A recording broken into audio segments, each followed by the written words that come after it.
This conference will now be recorded. I'd like to call the January 24th, 2022 work session on sidewalks to order at 6:35 p.m. Are there any additions or corrections to the agenda tonight? Mr. Mayor, Yes. Eric Capelli, Chair of Planning Commission. I'd like to suggest a new business. Actually, perhaps the top part should be, the top line should be, why does Vernonia want sidewalks? Well, there's a vision of walkability for the city. Is this a question of pedestrian and child safety? And once you've decided how you want to go with that, what's the city's commission? Or commitment to that? Because you can't figure that part out. The rest of it is. Okay, so it's covered under new business in the last item, vision for frontage improvements in town with that. No, I'm saying, what's the purpose of the sidewalks? Why do you want sidewalks? Oh, we could add that. Well, So the agenda's lined out for the engineers to talk about the fee and lieu first, and then we get right into that vision discussion. The front part is what? the question is really, But the why do you want sidewalks? So why are sidewalks required in some places, like for instance, when we built the health center? And yet in other areas where you're going to have a lot more pedestrian traffic, it hasn't been required. So what is the purpose that Vernonia sees for having sidewalks? Well, I get the question. This initial meeting was really about them to discuss the fee and lieu and then sidewalks, because they tabled the fee and lieu resolution.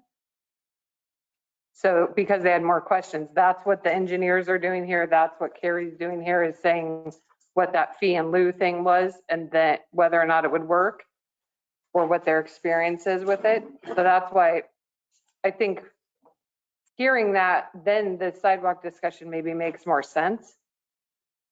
I think you're doing it backwards, but it's your meeting. Well, I'm just saying that it could be it could be 5 different opinions. I mean, if you guys want to do it that way, you can. Your meeting, sir. That's not. I'm going to go ahead and entertain a motion. Go ahead. So what's the fee in lieu of? Well, I think the staff can explain that once we get started. I'm just seeing if there's any corrections or additions to the agenda tonight. If not, would anyone like to make a motion to accept the agenda? It's really their meeting. So they are supposed to add or correct the agenda is what. Move to approve the written, but I do understand Erica's question, and it's a question we've had ourselves. And I kind of agree with you. You kind of need to settle that for the rest of this to come in, but I think we're going to get there. Look forward to hearing it. Yeah. So I'll make a motion to approve the agenda as written. So moved. Is there a second? Second's been made. Would you call the roll, please, Stephanie? Councillor Norman? Aye. Councillor Webb? Aye. Mayor Hobart? Aye. Councillor Ash? Aye. Councillor Allen? Aye. Motion carried. Okay, moving right into new business. I'll turn it over to the staff. So you guys have before you the agenda with the stuff we sent out for the packet. You also have basically a memo from the engineers and the breakdown that you requested. So Andrew's just going to go over the memo and start there.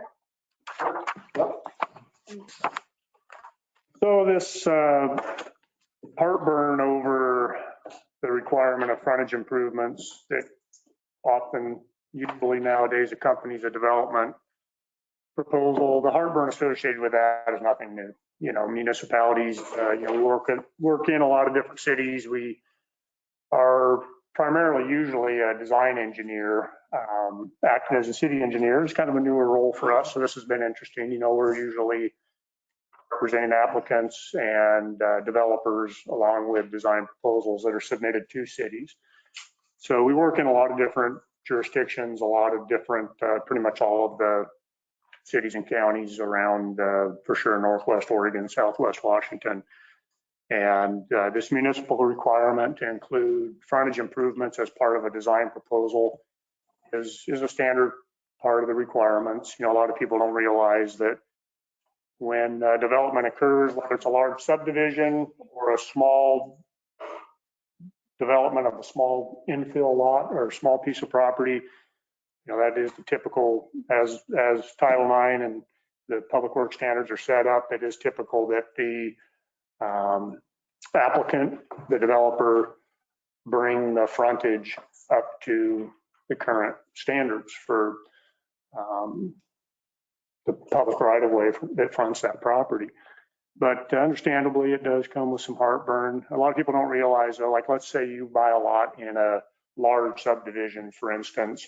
I mean, that developer that had that subdivision designed and built those streets to help support that subdivision, you know, they're bearing the cost of those improvements to install that public infrastructure that makes that housing development possible. And then of course, those costs presumably are passed along to the homeowners that ultimately buy those lots. So just to kind of give you that perspective that we have from working on these projects around the Northwest, you know, this is a, you know, it's a, I know a frustration for a lot of applicants, but it is typical. So we've had this discussion recently with staff about some of the other options that we're considering to maybe ease that heartburn.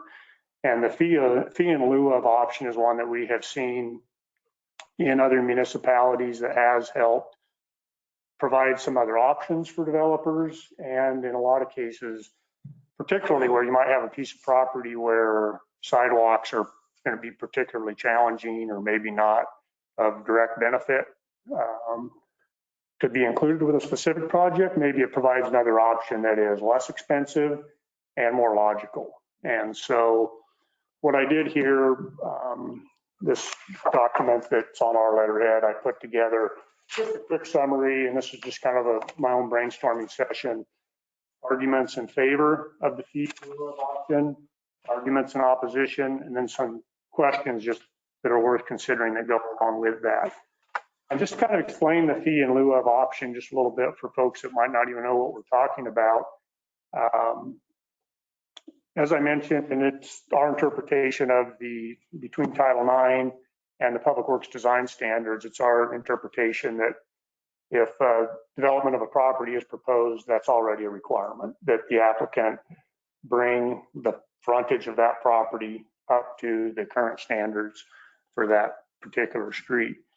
And so the way the requirement is currently, that developer would be responsible for designing and implementing those improvements. And of course, that can be really expensive, and some properties more expensive than others, you know, and that we keep mentioning sidewalks, but it's really not just sidewalks. It's really that public frontage includes the sidewalks themselves and the detail that oftentimes gets ignored until you review a design or start to build a design as the storm drainage improvements that go along with that. Some properties, it can be pretty straightforward. Maybe you've already got an existing storm sewer that you can tie into, or, you know, an adjacent body of water that you can, through a water treatment swale, you know, easily connect to. But as you can imagine, on some properties, it's a pretty major challenge how to deal with that storm drainage and not just pass the problem along to your neighbor, maybe implement improvements in front of your property. And so the fee in lieu of option really is what that is it's giving the developers the option to, I don't want to, it's a poor choice of words, but buy their way out of having to build improvements. So you're basically paying either a predetermined amount, which is what this resolution proposes. It proposes to pay a certain amount that would go into a designated fund on a cost per lineal foot of the frontage basis. And so the idea is that rather than building this frontage improvement in kind of a quilt patchwork fashion as development happens around the city, you would put what is an average cost for these types of improvements into a designated fund, and then the city would have that money to focus on areas where it makes more sense perhaps to install these improvements and install walkways where they would be of higher value and more benefit to the public. Or maybe it could be a trail that helps connect the neighborhood if a typical standard public sidewalk isn't determined to be the best way to get, for instance, kids to where they may be trying to, follow a path to get to school. Maybe put in a trail that would get them there.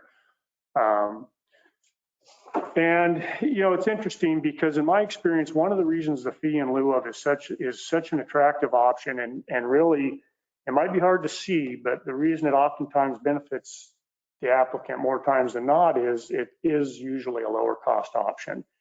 Even though these costs, and by the way, that $290 per lineal foot that we arrived at, we just took what we thought were good representative examples of similar kind of typical projects. Some of them were infill projects, some were larger, medium-sized developments, not large subdivisions, but we took projects that we felt were good candidates, averaged those costs to actually build the frontage improvements, arrived at that cost per lineal foot. It was an average.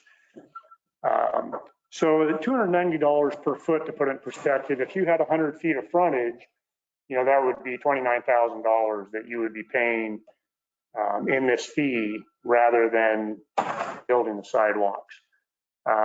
Might seem strange coming from an engineer, but one of the big benefits in the fee in lieu of is you're basically not having to deal with an engineer. We're not, some of you might like working with us, but we're not always, high on the list of people that developers want to go out and hire, because we're going to be very specific about making sure that storm drainage is handled in a way that's not going to get anybody in any trouble. And so if you don't have to actually design those improvements, you might spend $15,000 or $20,000 just on the engineering to design those frontage improvements up to the public works design standards. So where's that $30,000? I don't want to dismiss it and say that it's a trivial amount of money.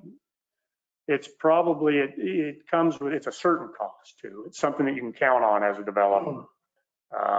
It removes a lot of that guessing game that you would otherwise be facing if you had to go out and have these improvements designed and then deal with some of the unknowns that might come up with that side of constructing those improvements. So anyway, this outline that I put together just kind of bullet points some of the arguments that I could come up with for consideration in favor and in opposition. Through each of those, or just kind of read them on your own? Is that outline available back here? I've got extra copies here because Stephanie printed up copies. I brought them up for, so I've got one here if any of you guys like one. Thank you. Anybody else? Like one? Yeah. All right, thank you. You bet.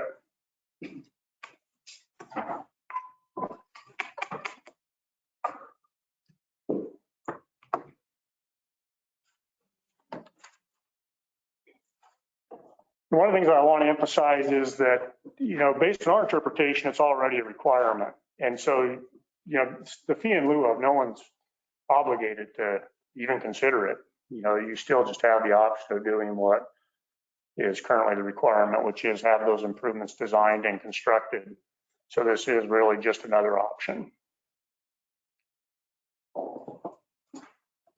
What's the city's stance on? So if you have this fee, I know years ago I did an improvement. It's actually up on Louisiana Avenue, which is one of the areas that you all want, the streets and sidewalks in, and I understand that. But we extended the sewer up Louisiana, and it was the project. It's about $80,000 project. The city, since we were developing the system, such as the sewer or the streets, the city put back some of the SDCs that the contractor, me, that I paid to the city, they put some of those fees back towards the improvement. When you have, such a substantial cost, what's the city's stance on that? I'd be curious to know if there would be an option for a portion of the SDCs to go towards street improvements. So typically SDCs are used in larger projects. So if Louisiana Avenue, I guess, would be a good example where you're extending that infrastructure for a whole section of town. And Ruben could address this more than I could because he's more familiar with SDCs, but it's typically larger scale projects rather than little postage stamp projects. And you have to spend it to use it to increase capacity. So it can't replace something that already exists. It has to increase the capacity for the system. Okay, that's what it's, so in a street situation, how would there be a situation where this, putting a street in is going to increase the capacity for the system? Yeah, The so the Louisiana north-south connection is increasing the capacity. And that is one of the pots of money, should the ARPA funding that we got for it not cover it, that we would be using to make up the difference. Sure. Because the plan is, we got $400,000 from Betsy to connect Louisiana north and south. Okay. And we're gonna log, put down base, do the whole thing and sidewalk on one side for the kids up there to get down the hill towards Texas. Sure. So that money could be used for that because it's increasing the capacity of the system. Correct. As far as the SDCs go, I agree with what Stephanie and Josette have said, and basically just think of SDCs being used more for the bigger system-wide projects and not the individual ones.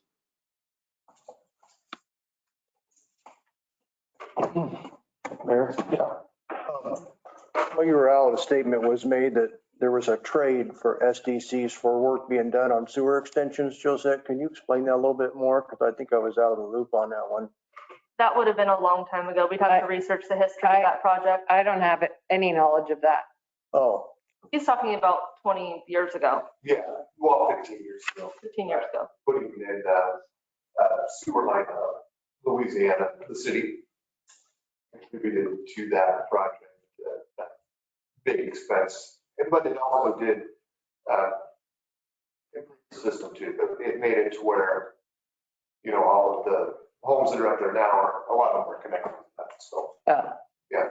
okay. I apologize. I thought you were talking about Louisiana, and I know the city had let the contractor do some things, and I don't know the details of it, but they did some infrastructure up there, I think, for the city, if I'm right. Well, it was for his development. 100% of that cost was on his shoulders.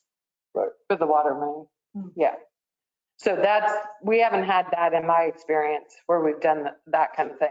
Yeah, just a question. I'm trying to see where the balance would be with, the expense that's going to be put on the contractor and pass on to the homeowner. And Yeah. The city adding flexibility there. So I think that one example of that I know of, was under me, but it was during my time here, is the school.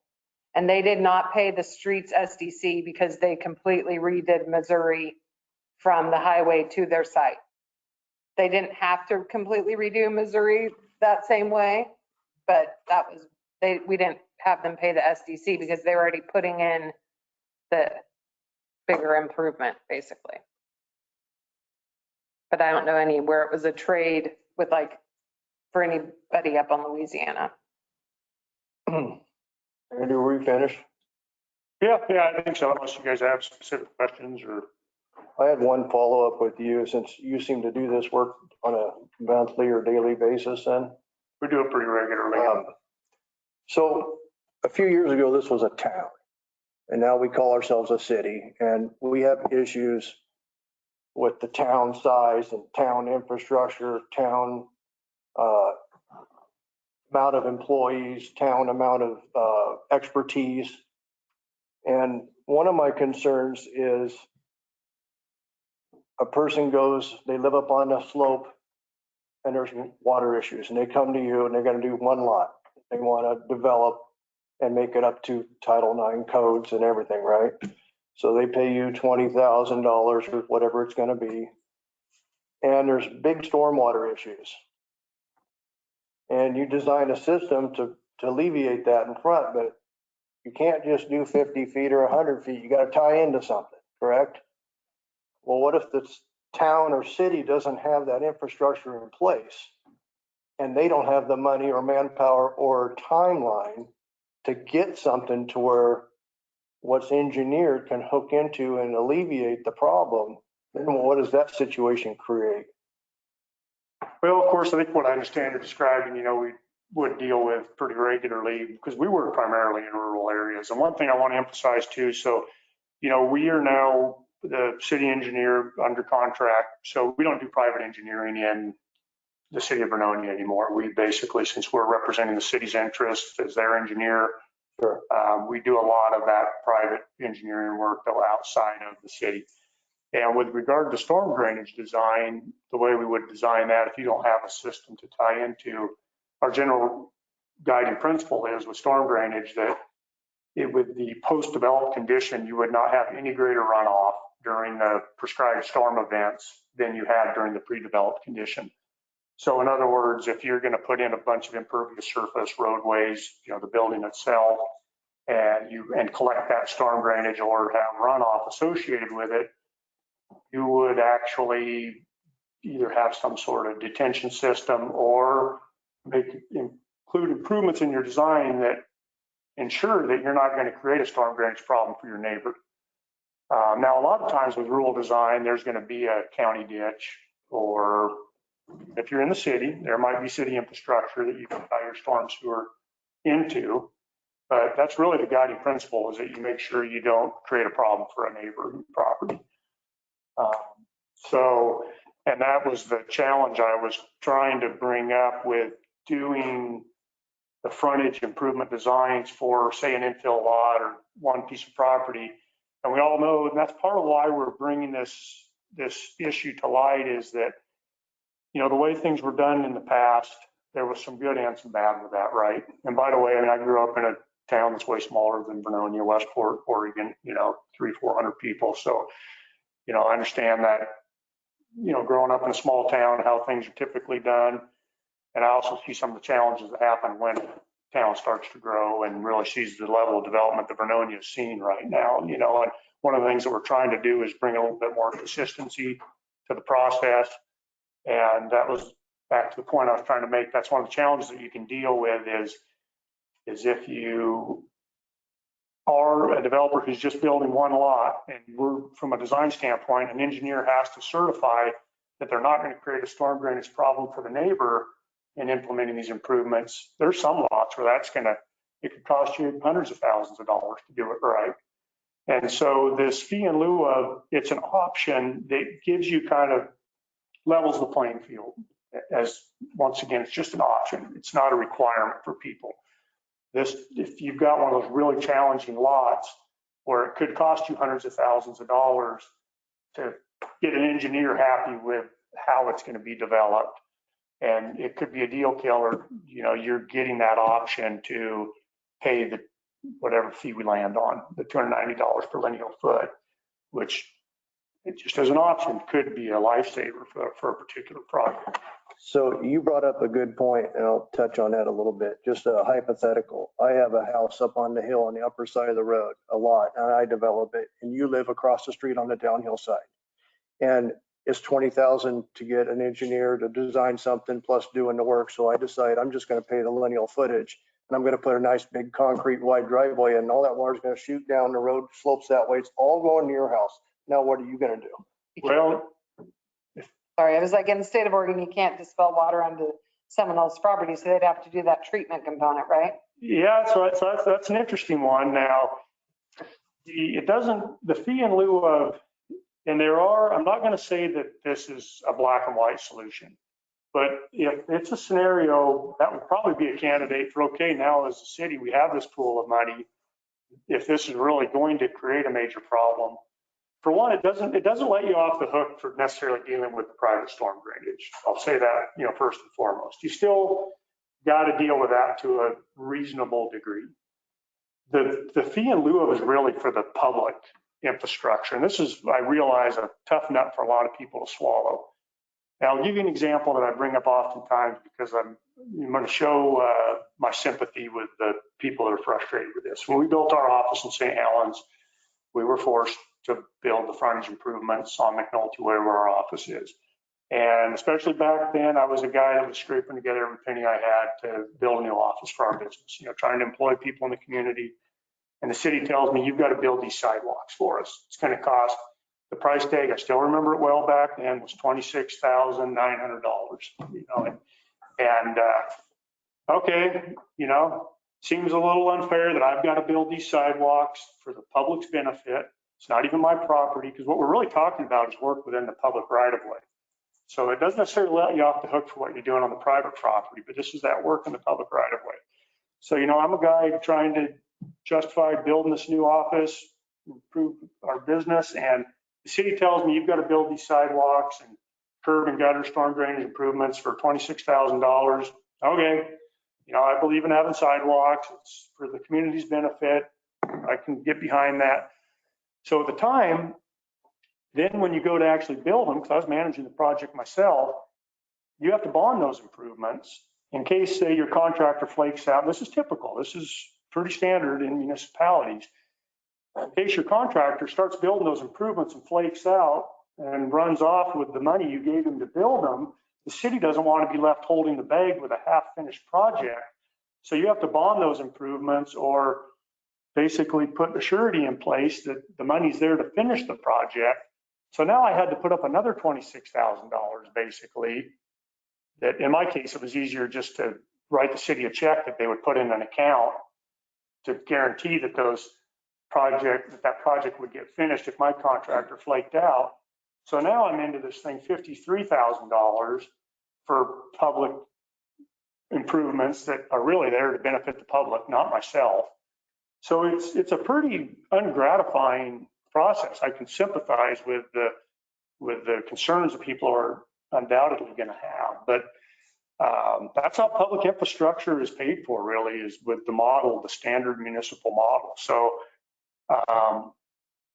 but to answer your question, I got a little off track there, but you still would have to deal with the private storm drainage in a responsible manner to where you're not flooding out your neighbor.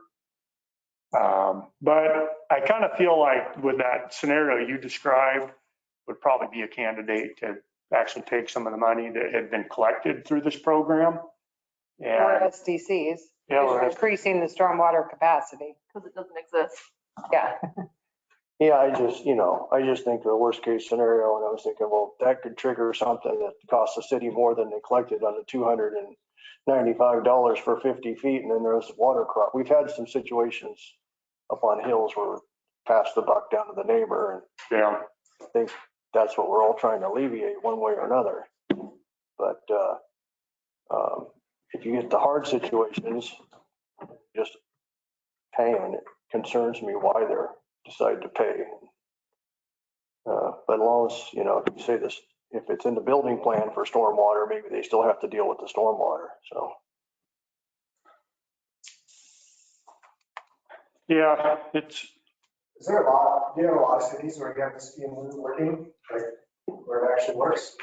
the only city that, and I'm very familiar with it because it's where we do, probably a large percentage of the engineering work is in St. Helens. That's they adopted it. I actually sent an email to the planner to try to just to get a time frame for when that was.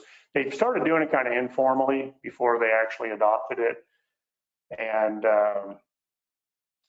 I can tell you from experience, it's much more favorable to, if the city will allow the fee in lieu of, it's usually a no-brainer in St. Helens to take it, just because it's just the uncertainties. Even though it seems like just a sidewalk, and we were working on a project for the port, not to tell you too many boring engineering stories, but and we got in this debate. The city was requiring, the frontage improvements, and this was probably 10 years ago where the city of St. Helens was pretty inconsistent with when they required the improvements, when they didn't. And with most of these requirements, they're there. They're requirements that the cities, and I'm kind of speaking in general terms here, that cities could require anytime they want, but then they do allow exceptions. That's pretty typical as well. If there's a hardship or if it's just that proverbial sidewalk to nowhere where it totally doesn't make any sense. You know, most cities will offer some latitude and exceptions where it seems reasonable or most appropriate to do so. So in this case, because the city of St. Helens was oftentimes not requiring what they could in making the developer put in the sidewalks, we got in a debate with them about whether they should be included. And the city planner at the time was telling us, oh, why are you guys, you're the port, you know, pictures of this owner with big, deep pockets. Why are you complaining about these sidewalks when they would only, we penciled it out. You could build them for $12,000. And we're saying, no, you're not getting these sidewalks built here for $12,000 with the storm drainage requirements and everything else that comes along with it. When all the shooting was done on that, those improvements ended up costing $95,000. And it was a short piece of sidewalk. But by the time you responsibly dealt with all the storm drainage, the fact that, you know, there was a sewer manhole in the way that had to be dealt with, and just a lot of those other challenges that oftentimes you don't even realize until you get the design work done. And then you swallow when you get the price based on that actual engineering, but then sometimes then you start construction and additional surprises come up. So, you know, that was a case where, you know, the fee in lieu of option probably would have been on the order of $15,000, $20,000. And instead, in that case, the port ended up spending like $90,000 on the sidewalks. So if the fee in lieu it goes into an account, right? And there's money for sidewalks. When does that pay for somebody else's sidewalk for their building? I don't understand how that. You know what I'm saying? If there's like a fine, right? There's gonna be a fine. Well, why can't that pay for? When does it pay for somebody else's sidewalk? When or why? When? Like, so somebody's building a bunch of houses up here, there's a huge fund, somebody else is building up there, there's a sidewalk with that. I don't know. Yes, if the conditions are being met, that you need the sidewalk, why not just use the funds that you've taken in to build the sidewalk? Why would you use it for something else?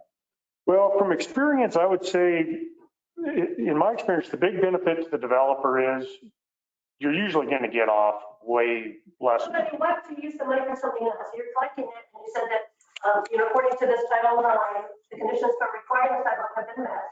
Why would you not then take the fees and just build that sidewalk? That specific sidewalk.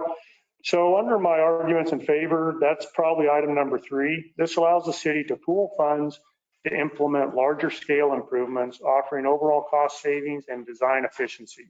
The city will get a better product for a better overall price if a larger section is improved as one project. So it's one of the big frustrations as design engineers we deal with when you do this little sidewalk here in front of this lot and then, you know, skip down the street and do that kind of patchwork approach to building infrastructure. And one of the reasons is, if you can think about it this way, you know, you always have to have some slope in the street in order to get the storm drainage to work. So if you're doing these little lots one at a time, you're going to kind of get this sawtooth effect to the street that would not be part of that street design if you, say, took on several blocks at once and designed those improvements. You'd be able to design it in a manner that just worked better as a system. You'd have a savings due to the economy of scale because you were doing a larger project at once. So in a nutshell, and this is my just opinion kind of from watching this process play out over the years, the big benefit, honestly, even though it might not seem like it, is to the developer, the applicant that's doing 1 or 2 lots and gets off, even though it is a lot of money for the $30,000, doesn't have to hire an engineer, you know, doesn't have to deal with any of the headaches of actually building those improvements. That's the big benefit to the applicant, to the homeowner that's doing 1 or 2 lots. The big advantage to the public, to the city, is that then you can pool those funds and focus it in an area where you're going to make a decision that this is an area where there's more benefit or the most, and it might end up being that same project. It might be that when 3 of those lots are done, you come back in and do it all at once. But instead of doing it piecemeal, you're going to do it as one larger project and get a lot better price And outcome. and outcome. Yeah. Why aren't the people that own the property at the location of the larger project paying for it? Well, it could be like, so for example, if there was no sidewalks downtown or on Missouri Avenue going to the school, then if we had, or the city had that fund of money, then they could say, we really want to see sidewalks leading to the school, and we happen to have $150,000, which is what we estimate it'll cost, and then the city can design and implement that project. So the idea is that you would use those funds to accomplish a project in an area where it makes the most sense for the greater good of the entire city. That doesn't actually meet the criteria for a sidewalk for a landowner. Say that again, Sam. You're describing an area that wouldn't fit profile of a sidewalk that I would have to build because I own a home there. Or otherwise you could charge the people that own the homes there. I'm not really. Back to the first question, you didn't answer it the way that satisfies my need. If there's a large project that meets the requirements, whoever owns the properties adjacent to that area should pay for it, regardless of what you feel the need is. Then are you People own the land. Then are Yeah. they don't own the right of way? It would be in the city's right of way. So are you therefore arguing that So there the city's the owner. would you like me to finish? Sure. Are you arguing that there should be no fee and lieu program and everyone should 100% of the time have to put in their sidewalk? I don't get the question. Well, that's the other alternative, right? We either offer a fee in lieu or we just rip off the Band-Aid and require everyone to do what's already in the code. Yeah. This was an option. Well, if somebody meets the requirements for a sidewalk and you're saying, well, we'll take your money, but don't worry about building the sidewalk. Why are you? What do you mean meets the requirements? And most, 90% of the town's going to meet the requirements. I don't mind says where you have to have it unless you buy your way out. Like, I think that's an odd thing, and I don't know much. Title IX doesn't allow you to buy out. We're proposing no, this is a temporary policy to allow a fee and lieu program to happen. So if someone's building, Sam, to answer your question, if someone's building a new house, Title IX right now will require you to put in those improvements. Right. But the existing home you're talking about, you would let them get away with just giving you the money and not build the sidewalk. The existing home would not be subject to the requirements. Right. It was built It's actually the building that triggers a requirement. If a house exists there and has no sidewalk, we can't go back and make them put one in. That's what we're saying. New construction. New construction. Sorry, that might have not been clear. It has to be inhabited. Okay. Does council have questions? Go ahead. Yeah, and that brings up the point and some examples. Because if we have a house burned down or then the footprint's expanded, then that's going to bring this requirement into play on that homeowner. And we have places that don't have a lot of that existing infrastructure. They don't have sidewalks, just to put it that way. That's going to require them to, well, the layout of their properties, their parking, the topography could all be impediments. I'd rather just pay the fee in lieu and leave my property the way it is. I mean, and where that makes sense. To Erica's point earlier, do we need sidewalks on both sides of the street? I see arguments both ways, but it doesn't make sense. Some places it's going to be very hard to do that where the town's already built out. I see things in neighborhoods, people have spent substantial retaining walls that are probably in the public right of way to build a level parking lot. Are we going to go tear that out? I think they'd probably want to pay the fee in lieu.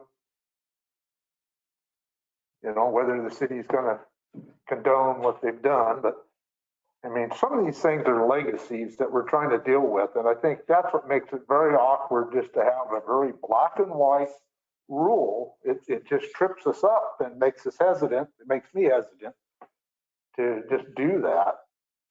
Well, I think the fee in lieu gives us that leverage. And we need to really stop and think about what sidewalks are for people to walk on, to be out of the traffic lanes. Pop one side of the street and a lot of low volume areas makes sense. When you get into the arterials, it doesn't. You need them on both sides. Keep from crossing traffic and stuff. But so everybody needs to have a little skin in the game. I think that's the part of that I like about the fee in lieu. You may not have a sidewalk in front of your house. You might be the end of the street. Do you really care that you got a sidewalk? There's nobody there driving except for yourself. You're going to be able to walk down. You'd probably rather walk down to the collector street and have a sidewalk that then gets you out of the traffic where it makes sense. And I think this visioning process of committees taking a look at that, and how do we connect this town together logically with the least amount of impact, hopefully, to make it a safer, more enjoyable place to walk throughout our community. I spent another part of the day up walking on the hill there today, and I was thinking to myself, oh, we don't need the sidewalk here. And I met another couple, and about that time, 2 cars come, and you know what? We needed a sidewalk. We had to get off the roof, you know, and it's on a collector. So, you know, I think it's important to understand there's an overall vision, hopefully, of where we're trying to go. We have to do something. We can't continue to develop without putting in this infrastructure. So I was the one that wanted to break down on, well, maybe one of the ones that wanted to break down on the cost, because the way our fee in lieu was being pitched to us was, it was one set dollar amount per linear foot. Well, some places already, there's a lot of places in town that have storm drainage and paving already existing. I couldn't see somebody's house burns down and this spurs this requirement that they'd be paying that full fee in lieu when they already have some existing infrastructure in their street. So I see you basically got 4 components. You know, the sidewalk, curbing, asphalt, and storm.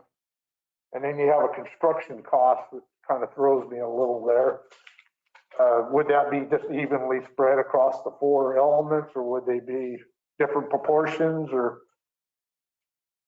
I mean, I envision if we did a fee in lieu, if your house burned down, you had the choice. You can put the infrastructure in or pay the fee in lieu. If you were short the curbing and the sidewalk, those would be the 2 components out of the 4 you'd be paying for. And it would be a reduced fee in lieu frontage cost. I can answer or address that. There's different ways to implement the fee in lieu of structure. So price per linear foot is one option that seems universally applicable and might be fair. If you say this person has 100 feet, this person has 50, they're paying the same price per that linear foot, no matter how much space they're developing. In St. Helens, where we're working, we do still have to have an engineer's cost estimate, and then the developer would be paying 110% of that estimate as the fee in lieu of, instead of a linear cost per foot. So I don't think that this is the only option to go with. It's just one that we're presenting as a possibility. yeah, so you could break it down, Dale, and do similar to how we do when people want to downsize a meter. They have to fill out an application, and then staff, in this case, it would be the engineers, would go grade the things they're saying they have, right? Is it up to par? Is it cracked and gatered? Then probably pavings, they're not going to get out of paving just because there's chunks of it kind of hit and miss in front of their house, right? but you would have them just do an application. That would be a real easy way. These are the required ones based on the engineer's inspection, and then they pay that. You could do that. Okay. I mean, I think that's more palatable. I mean, I would think somebody that has 3 of the 4 elements and then they ended up paying $2.90 a linear foot for the one element is going to be a little offended. I know I would be. And I don't understand the necessity of that. So, The counter to that is that they always have the option to put in the improvements themselves. and that's true. And In theory, if you- it would be smarter to put it in. Yeah, they already had 3 of the 4 elements. Sidewalk and storm drainage.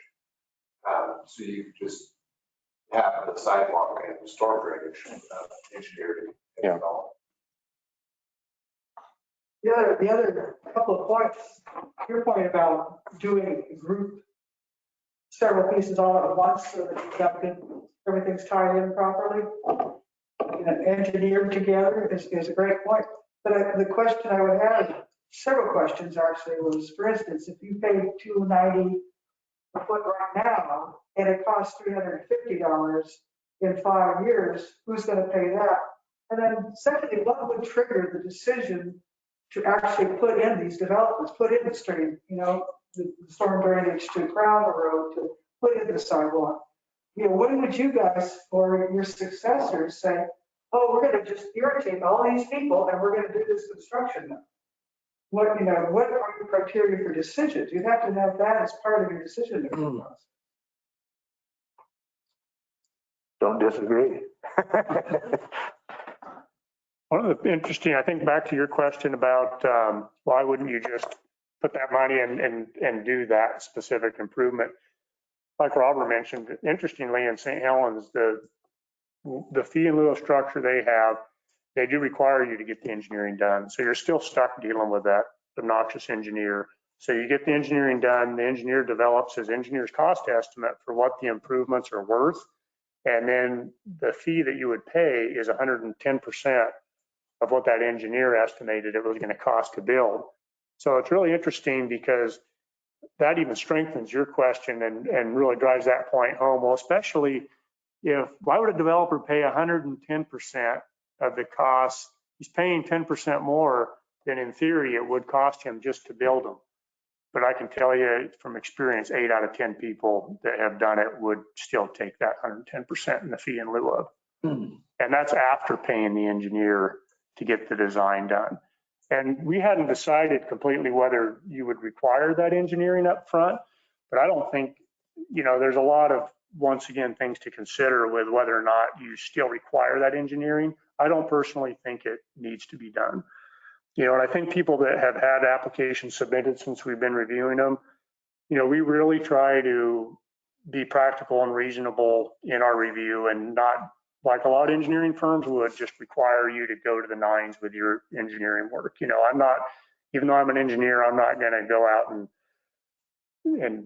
try to require engineering every turn in the road. I just don't think, why spend the money? And the reason I don't think in this case the engineering needs to be done is, why go and spend a bunch of money on engineering for a project that's probably not going to happen? That engineering would probably be obsolete. The engineer's stamp's going to have expired. If I'm going to sit here and tell all you guys, right? Any of it could have changed in the time. Yeah, and if you are then going to do a bigger project because of the economy of scale and the value in doing that, it's going to be different engineering anyway. So why have conditions for required in the first place? the requirement to do it's already there. I think that's one of the things that we're all looking past, is just because it hasn't been necessarily always required, the requirement has been there. So it's part of, there's so much development going on in the town right now that we're just trying to really, let's follow the rules that are in place. And that's what we're all trying to do, is be more consistent and actually follow the rules that as we interpret them. So that, like it or not, the requirement's already there the way we interpret it for the sidewalks, for the frontage improvements. So this is just another option that is on the table. Because we found in the kind of mass development that's happening, a lot of people are doing those last lots, right? And they're looking to the left and right and there's no sidewalk, but the requirement and the current staffing and professionals we have are requiring this. So that's why we came and said, pick their brain about what do other cities do for that last guy that's right here in the middle. Are they requiring him to put it in? And that's when they said, no, they're requiring a fee in lieu. So that's why staff presented it with Carrie to the council as an option. Yeah, and since Title IX amendments take so long, we proposed a temporary policy that's just a blanket for the entire city in a resolution until those Title IX amendments can be flushed out and adopted. It takes lots of meetings to get it all through. So my understanding has been some of these last people have got a waiver of remonstrance. So 10 years later, if the city puts a street in, there could have been 5 different owners and that person would end up with the cost of the street and sidewalks instead of the first person that built it. Does that help you understand why we're trying to implement this? So the value goes, if you sell the house, the improvement that you in lieu passes on to the new owner? Yeah, Yes. unless your house burns down and you're going to expand the footprint, then you trigger it again. Only building a new structure that's going to be inhabited on bare ground or expanding a footprint of a home that burnt down, that's the only thing that triggers the requirement for frontage improvement. Triggers. The building, yep. But in the past, they've been getting away with not doing it. And there's basically a lien against the property. If the city ever puts it in, they're going to charge you a square footage fee, charging here. And you have no choice, but whether you built the home or you could be 10 owners down the line and you're stuck with a fee that should have been paid or dealt with 10 years ago. That's in the paper, everybody buy a house. Yeah, I was just gonna ask. Right, See what happens. but it's just trying to keep from the buck being passed down the line is what we're trying to do. So basically, it's in the paperwork when you buy the house, but at any time, the council can decide T Street, we're calling all the waivers in, you're putting in the infrastructure. And then that 10th owner is on the hook for the whatever it's going to cost, their share of whatever it's going to cost. So yeah, if people don't read their title report, they won't see that it's got a waiver of remonstrance. A lot of people aren't upfront with that they kicked it down the road. Or know what it means. Third owner wants the sidewalk. You can put it in at any time. Would you put it in with the money that was already given to you? The city? No. The waiver of remonstrance, no money was given to the city. That's what that is. Moving forward. No, we don't do waivers. So if somebody built a house tomorrow and gave you this in lieu of money and sold the home, would the next owner be able to say, hey, I want the sidewalk? No, because the agreement of the first owner is that they didn't want to put in the improvement. Okay, so the Goes second in. owner, third owner, they don't get a sidewalk because of what the first owner did. If they want to put it in, they can put it in. It's like an SDC in many ways. Yeah. You're paying into the greater fund of the entire city. If they want to put it in, go for it. Just like if you want to put in a new driveway. Do not reimburse them? No, why would you reimburse them? You double dipped on it. Yeah. How would you double dip? If the first owner paid the fee, then sold the house, 10 years later, the city comes through, puts it in, and then charges the Oh, third. no, you're not going to, you guys are confusing two things.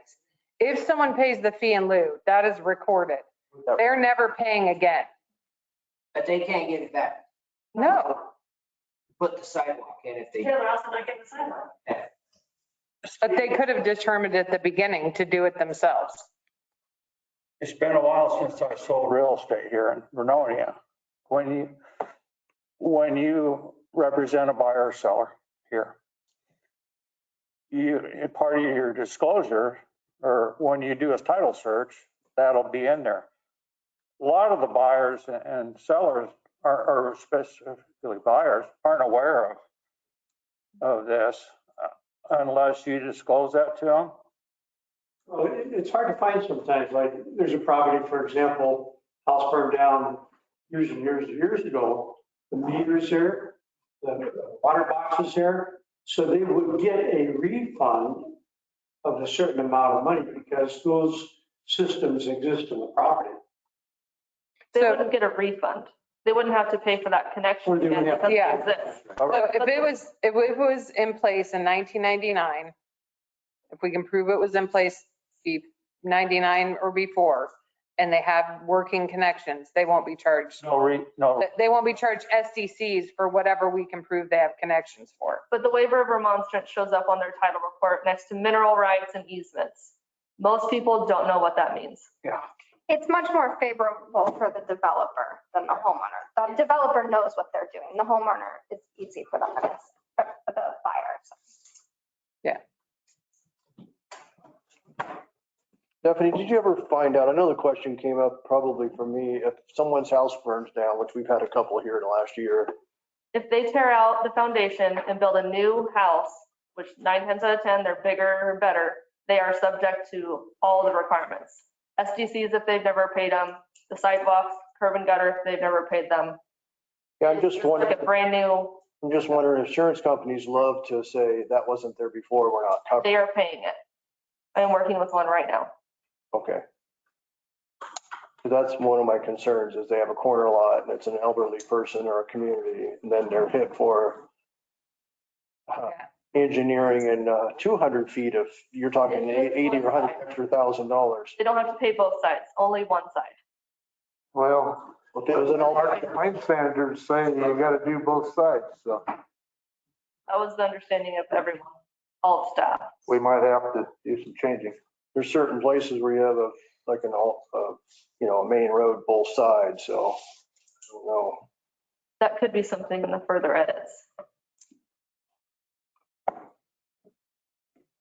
So do you feel confident that insurance is basically always going to cover it? Or could this be like, this insurance company is not? I do not give advice and I am not a insurance agent. However, in my experience with the limited buildings of new houses that have burnt down, insurance is covering all of the costs. Seems like I've seen that on my policy.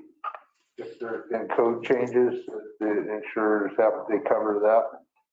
Of course, they're charging you a little extra on your policy for that coverage too. So we call it ripping off the Band-Aid, so it's requiring this, because we used to give these waivers remonstrance. We couldn't, with the big development going on versus anybody else, we had to treat everybody the same. We were doing the waivers. Well, I think council, we all agreed in a workshop that needed to end. I think the former councilors, we're all consensus that needed to end. We couldn't envision the town keeping growing that way. Staff kind of ripped the Band-Aid off for us, forced the issue. So that's the reality where we're at. And without a fee in lieu, we don't have anything else we can do for anybody. Right. I mean, that's the reality that we're looking at. So, I think having options is always a good thing for the public. I think there's still a long ways to go in visioning exactly what we want and where we're going to require everything. I think everybody's got to have skin in the game. I think even for myself, if my house were to burn down, I had to rebuild, I'm on a private drive, but I should have some skin in the game. Because I walk on the sidewalks too. My grandkids do. Everybody, I think if we're all chipping into this, it's going to make it a little more palatable. It's really hard when you get a street that has no sidewalks or curbs on it. And this guy's he's got topography challenges. And, I'm going to have to build a retaining wall and all this huge expense for a sidewalk in the middle of a block that goes to nowhere. I think that's where I can legitimately see people giving us blowback. Where on the other side of the street, the topography lends itself to put a sidewalk all the way down that street. That's probably where it should be. But this landowner should be helping to pay to accomplish that goal. And I think then everybody's happy, so, or happier, or nobody will be happy. Well, what is your method for determining this greater good project list? I can hear you. Your method for determining this greater good project list? I mean, that's going to be on a case by case basis, I think, but it gives council and staff the leverage to make those decisions instead of just having to put the money in a place where it doesn't make the most sense. So what the city is determining factors for which roads get paved, which roads get sidewalk, which roads get upgraded, are a couple different things. One is the roads report. So typically, which Public Works should be seeing at their next meeting for the next 5 years of outlined projects. So it could be projects where we've had storm complaints, projects where when it rains really hard, we have issues with catch basins getting clogged or things like that, or sidewalks are all broken along that street, or the paving service isn't right. Then typically they're not prioritized because typically how the city funds that, we're a small city, so we don't take in a ton of gas tax, which is what goes into the street fund. We apply for this SCA, which is the small cities allotment through ODOT, and we apply typically every year. The max amount you can get is $100,000. They, over time, used to just they didn't want it to be a road to nowhere. They wanted a road where development was happening or it was fully built out. They've tweaked it a little bit. Now their criteria centers a little bit more around safety. So they like streets where you're putting in a sidewalk for safe route to schools. That's the game we're playing with the state and the funding we can get. Typically, the street fund has about 50 grand from gas tax, which has to pay for street lights, has to pay for snow plow removal. So there's about 25 grand that goes into contract services, which really won't barely get someone to mobilize and pave half a block, right? So typically the city does that through kind of ground truthing it with the Public Works Committee, those projects, like here's why we're proposing these are the next 10 projects for the next 5 years or whatever. Then that goes to council. Council kind of reads it also, puts in their 2 cents. And then that is what staff is following. That's the blueprint we're following, is which one makes the most sense with what's happened near it in town. So if you can do one last street and this whole area of town is like on a 10-year cycle, like where they got good surface or we crack sealed and water's not getting in, we're over time trying to get the town where you're just going to be kind of cyclically maintenance or chip seal or crack seal. So that's kind of all the things that go into determining which streets we pave or work on in the order. So that was one method. Is the other one your master capital program? Yeah, so the master capital plan and the TSP, which is the transportation systems plan, typically those are bigger projects. So that could be like a collaboration with ODOT, to do something going up to the school. It's not private development. It's development of like bigger things with ODOT, the bridges, things like that. That's what kind of is in that TSP is basically you hire a firm to look at your town and say, here are the problems. Here are the things we see are going to come up in 5, 10, 15 years. Here's what it's going to cost. And these should be the things you try to do if you can access funding.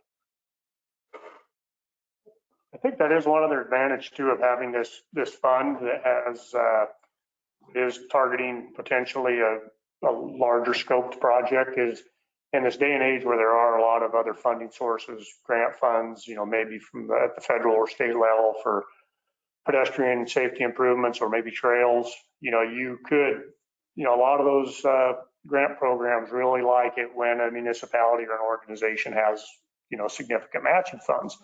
So this is a case where you could possibly parlay these funds into bringing in some other outside money, to help with a larger scale project, maybe especially trails. There's a lot of different funding sources now that for connectivity, on which I would think would suit this community well. Some of those trail projects.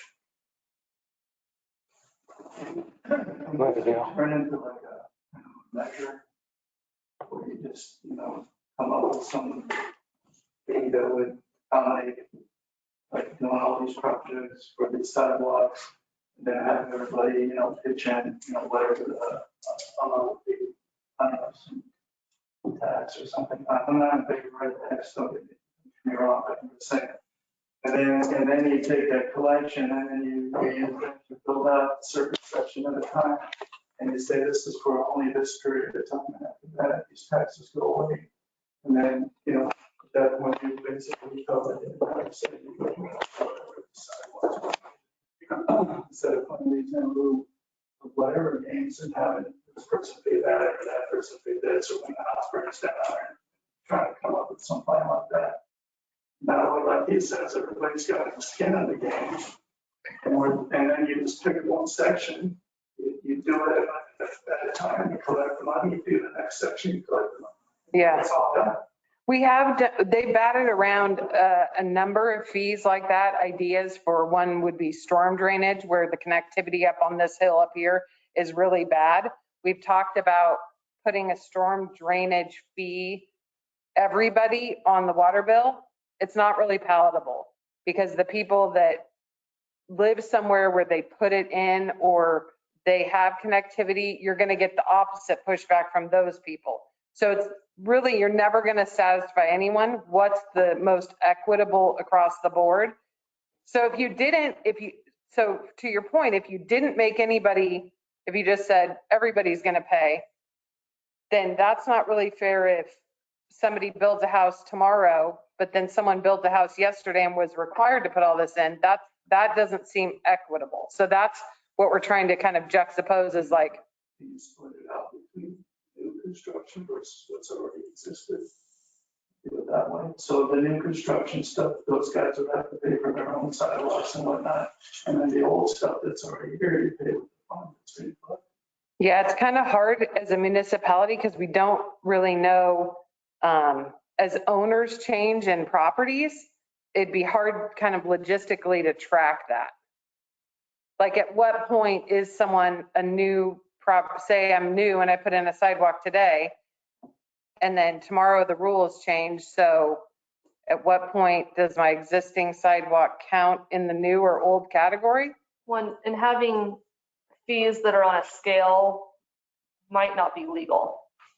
I'm not sure if that would be legal or not. To say your house is 20 years old, so you're going to pay this dollar amount. Your house is 5 years old, so you're going to pay a different amount.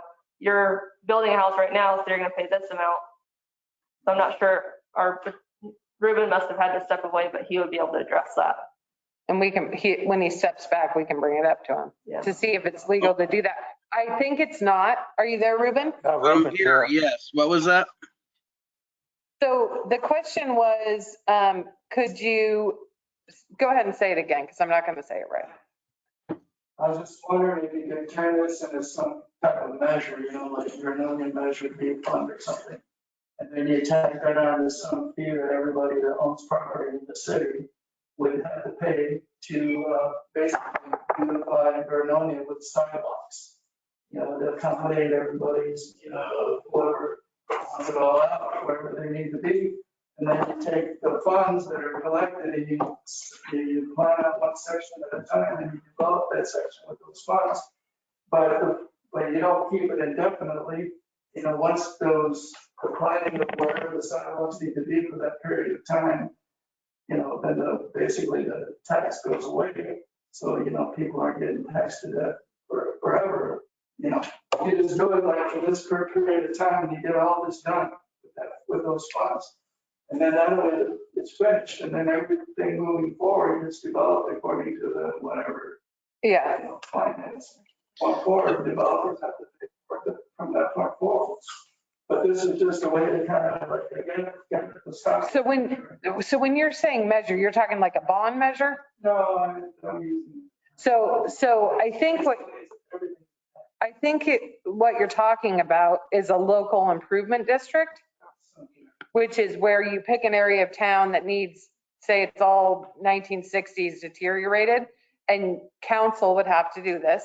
They would determine this is a local improvement district. They would come up with what the needs are to bring it up. and then it would be divided by the property owners and they'd each have to pay that fee. So you can, that's already an ordinance. The council could determine and pull off local improvement districts. Tricky part is the minute they do it to a certain area that needs a lot of work and it costs their citizen base a lot of money, they're all getting voted out. So how often are they going to do a local improvement district if it's contentious? You know what I'm saying? What's the object of the game here? Is it to improve Vernonia, to worry about, how are you going to? So I have two reasons why I don't think that's the solution for this specific issue. And one is that new construction generally is a choice. And obviously we want to work with people who want to build a new property here. But at the end of the day, if you get the cost for your new construction and you can't afford it, you don't build the bill. If you already live here and we say, sorry, now you have to pay all this money on this property you already own and that puts you in a hardship, where do you go from there? Like they have to leave. We're going to price people out of a place they already live and love. That feels terrible. The other thing is putting an improvement cost in is how much foresight do we have? We would be improving what we know we want to do right now. This is saying in 10 years, someone builds a new house in an area that we're not even currently developing potentially.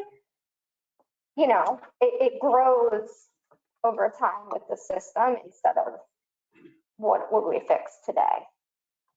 Well, that's well put. And typically, in order to be fair, what you want to do is you want to tie the payments such as this to the person who's opting to develop, and not just sort of having it as a blanket, for lack of a better word, just blanket tax on the citizenry. That's what I mentioned earlier, you can separate that out between the new developments and stuff that's already there.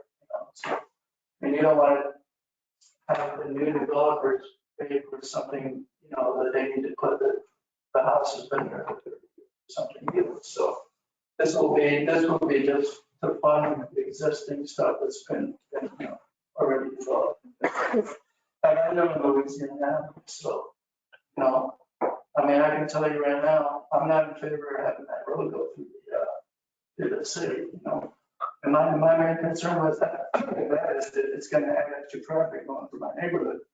But then, I understand that developing, I don't know, 30 houses down on the other side. And then I can imagine you probably need a good way for the fire trucks and ambulances or whatever emergency things to go through. So I'm willing to, say, well, that makes sense. And I guess I just have to put up with the extra traffic because, if somebody's life is in danger on the other side, then that road is going to go up a mile quicker and I'm in favor of that, So, it's like balance, so. But, I guess one other thing is, I'm really going to answer to an age-old question. Since probably I was 15 years old, is what the heck is this piece of stuff I'm doing here that's going nowhere? I don't know. I have the answer to that. But anyway, yeah, so, I think there's a lot of different ways this can go, but I mean, in Louisiana, I don't necessarily think we need sidewalks there either. I don't know if I'm really opposed to them either. So it's just like I'm looking at the neighborhood, I moved into it, and it's kind of been the way it has been since 1960. I think 66 when my house was built. So, I moved there for that reason, right? I like the look of it. It's rural looking, I like all the trees, no sidewalks. I mean, I would even wouldn't mind the gravel road, instead of the asphalt that's been put halfway through there too. So, but things need to be improved, and for a reason, one reason or the other, so, I don't want to take too much time, but that's kind of just what I was thinking. If I can address, you were saying one of your age-old questions was, why is this sidewalk here to nowhere? And I think we can all agree that tends to look ridiculous. It tends to have a very odd purpose, but that comes with having the requirement to put that construction in the first place when you're deciding to develop. And then it seems to me that this fee in lieu of option would give a more rational option to not have to put that sidewalk to nowhere in at that time. So another thing I was gonna ask is, would there be room for something like a grant clause, you know? So say like the neighborhood already existed without the stuff, the house burns down, somebody rebuilds it, but we already know that house was there for 30 years. Okay, so let's just grandfather it in, and doesn't need that sidewalk. Or something like that. But then on the other side of it is, well, should this guy have some skin in the game? Fees for the other guy, something down the road. So that's another. That's one, Like, where's this balance? that's one of the things they're discussing with the full Title IX edit. But that will be a much lengthier discussion. This is for a more high level, the fee in lieu resolution, if we're going to do it or not, and what it'll look like. And then also later on, what the vision is for sidewalks. Do we want to see sidewalks everywhere? What's council's feeling with it? And more of a deeper conversation. But that is one of the things that's being discussed with the full Title IX edit. Yeah. No. Yeah, to your point, I live on Arkansas, so I feel some of your, share some of your ideas on how the neighborhood looks, but I also had kids that walk the streets and I see the neighbor kids walking the streets. So, and Erica, I'm going to answer your question. My thing on looking at the sidewalk thing to start with was just a pure safety factor for our children. We were up at looking at Louisiana Avenue. All those kids eventually, it's going to all develop. They're going to be walking to school. Louisiana is going to get paved through with some Senator Johnson money that was given to us through COVID relief, if you want to call it that, Recovery Act money. And some property probably around the school in the future. It's going to develop. Every time you build a school, it's going to develop. We have nothing for kids safety wise to walk on. So that's my big one. I was more concerned about the sidewalk itself. Now this other stuff comes along once we get into it, where all of a sudden it's curb and street. And I'm an old construction guy and I'm like, well, wait a minute, you got to have elevations. You can't just have one homeowner putting it here and one, all over like Andrew was saying. So I have concerns about that. I don't think we're going to have homeowners out there digging up the asphalt and subgrade and putting a crown in for 50 feet. And then what do? And then we also have alignment issues where we've got streets over here and the right of ways way over here. And then what are you going to do?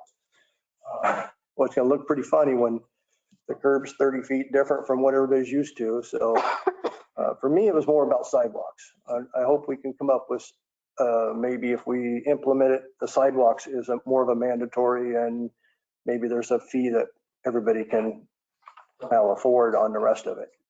Because to me, patchwork and asphalt doesn't work. Then you got to come cut it out, remove it, patch again. A lot of times our streets are going to get an upgrade for sewer or drainage later. So why have a homeowner pay the money to install it? And then we tear it all up. So there's that issue too. And the comment about getting reelected, I'm not worried about that. I'm just like you guys right here. The only reason I'm up here was probably for you guys. So believe me, the fee affects me. If the fee affects me, affects you. That's why our counselors are elected from people who live in the city, not outside the city. So I definitely have concerns. Our new houses now are 400 to 425. Seems like you're going to add cost to the developer. It passes down to the community or the new buyers. And then are we forcing the Vernonia people out of here and ended up with a bed and breakfast for Intel? Not that Intel's bad, just saying. So believe me, it keeps me up at night. You fix one thing, if you're ever up here, you'll figure that out. You fix one thing and it causes 100 issues over here. So I'm glad you people are here tonight. I would encourage you to go to the planning commissions where a lot of this originates from and gets solved actually. So public input is always something that's very lacking in this town, to be honest with you. You get 3 or 4 people making the decisions for everybody because nobody shows up. So I'm glad to see you guys here tonight. And I appreciate all your comments. And I think the council does too, because it actually does make our job easier. instead of just making a blanket policy. And this is a little scary for me personally, a fee in lieu, while we work out the details. I'm not that kind of a person. I would like the details worked out first. So I'm not sure what's going to happen with that. But these waivers of remonstrance, you can go up and look at Louisiana. You guys go up there and look, and you got a whole development of mud. Or gravel now, but a lot of mud and no sidewalks put in. So that's where we're at on that. As a reminder, development's happening all over town. Well, for me, that's what spurred my interest in it, was when I went up there and looked and how many houses are going in. And what happens is they come in here, there's no other sidewalks either side, and then you get granted a waiver of remonstrance. Nobody over here has done it. Nobody over here does it. Put one house in the middle. Then maybe the same guy, maybe another different person goes 600 feet over here. There's nobody 300 feet, so I want a waiver of remonstrance. Pretty soon they're all built up there in nice 3 or 4 rows, and there's no sidewalk, there's no curb, there's no asphalt, there's no nothing. And the problem with that is the unsuspecting person comes along, hey, Vernonia is really cool, let's move up there. And they buy that house from the builder or the seller, and they think this is great. I got a brand new house for $400,000. I'm moving in. Then comes along, we're going to develop, we're going to decide it's time to put sidewalks and curb in here, and you're going to get the bill. And if you can't pay the bill, the city's going to attach a lien on your deed. And then when your house sells, that bill is going to get paid to the city. So to me, that's one of the big problems with kicking the can down the road. It's not the person that benefits the most gets away with it, and the person that suspects it the least ends up with the bill. If you kind of get my meaning, if they ever go to put it in, a big, what do you call that? You pick an area and you have. Improvement district, local improvement district. Right. Or, you have a call from the city to call in those waivers. It's going to be a lot less tough when Louisiana's paved. Yeah. The waiver was given to the homeowner at the time, right? Right. Or the sell the house. That person puts a yard in, lives here for 2 years. I hit an elk. I can't take it no more. They sell it to the next person. And then they get tired of driving after 5 years. They sell it to the next person. And then the waiver remonstrance comes all of a sudden knocking on your door, and you're like, Steve Calhoun never sold me anything about that. Well, he did anyway. He died. So what can you do? Except for now, you've got a $40,000 bill because the prices went up. You can't pay it. No one's going to have $40,000 laying around, most people.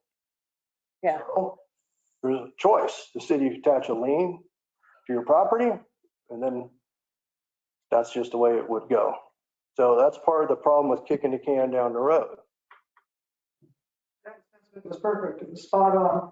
And I would like some of the newer council members to know that the planning commission was addressing this almost 2 years ago. And here we are. So. Well, we went over parking for 20 years. One of our meetings too, which was good. Thank you. And we did finally solve the parking issue for downtown, but I think a 20-year battle, so. Until next year. Anyway, I hope I answered your question, Erica. And I hope I clarified my point to you guys. It's not about votes or staying up here. I don't get paid for this. Yeah. I work every day at PDX, drive all the way home, come here for free. I'm no different than you guys. And I see the scary things on this and I see the good things on this. And it's not an easy decision, but more citizen input would definitely help. You guys think of something else? You want to come back? Come back. Send an email. Look on the city website.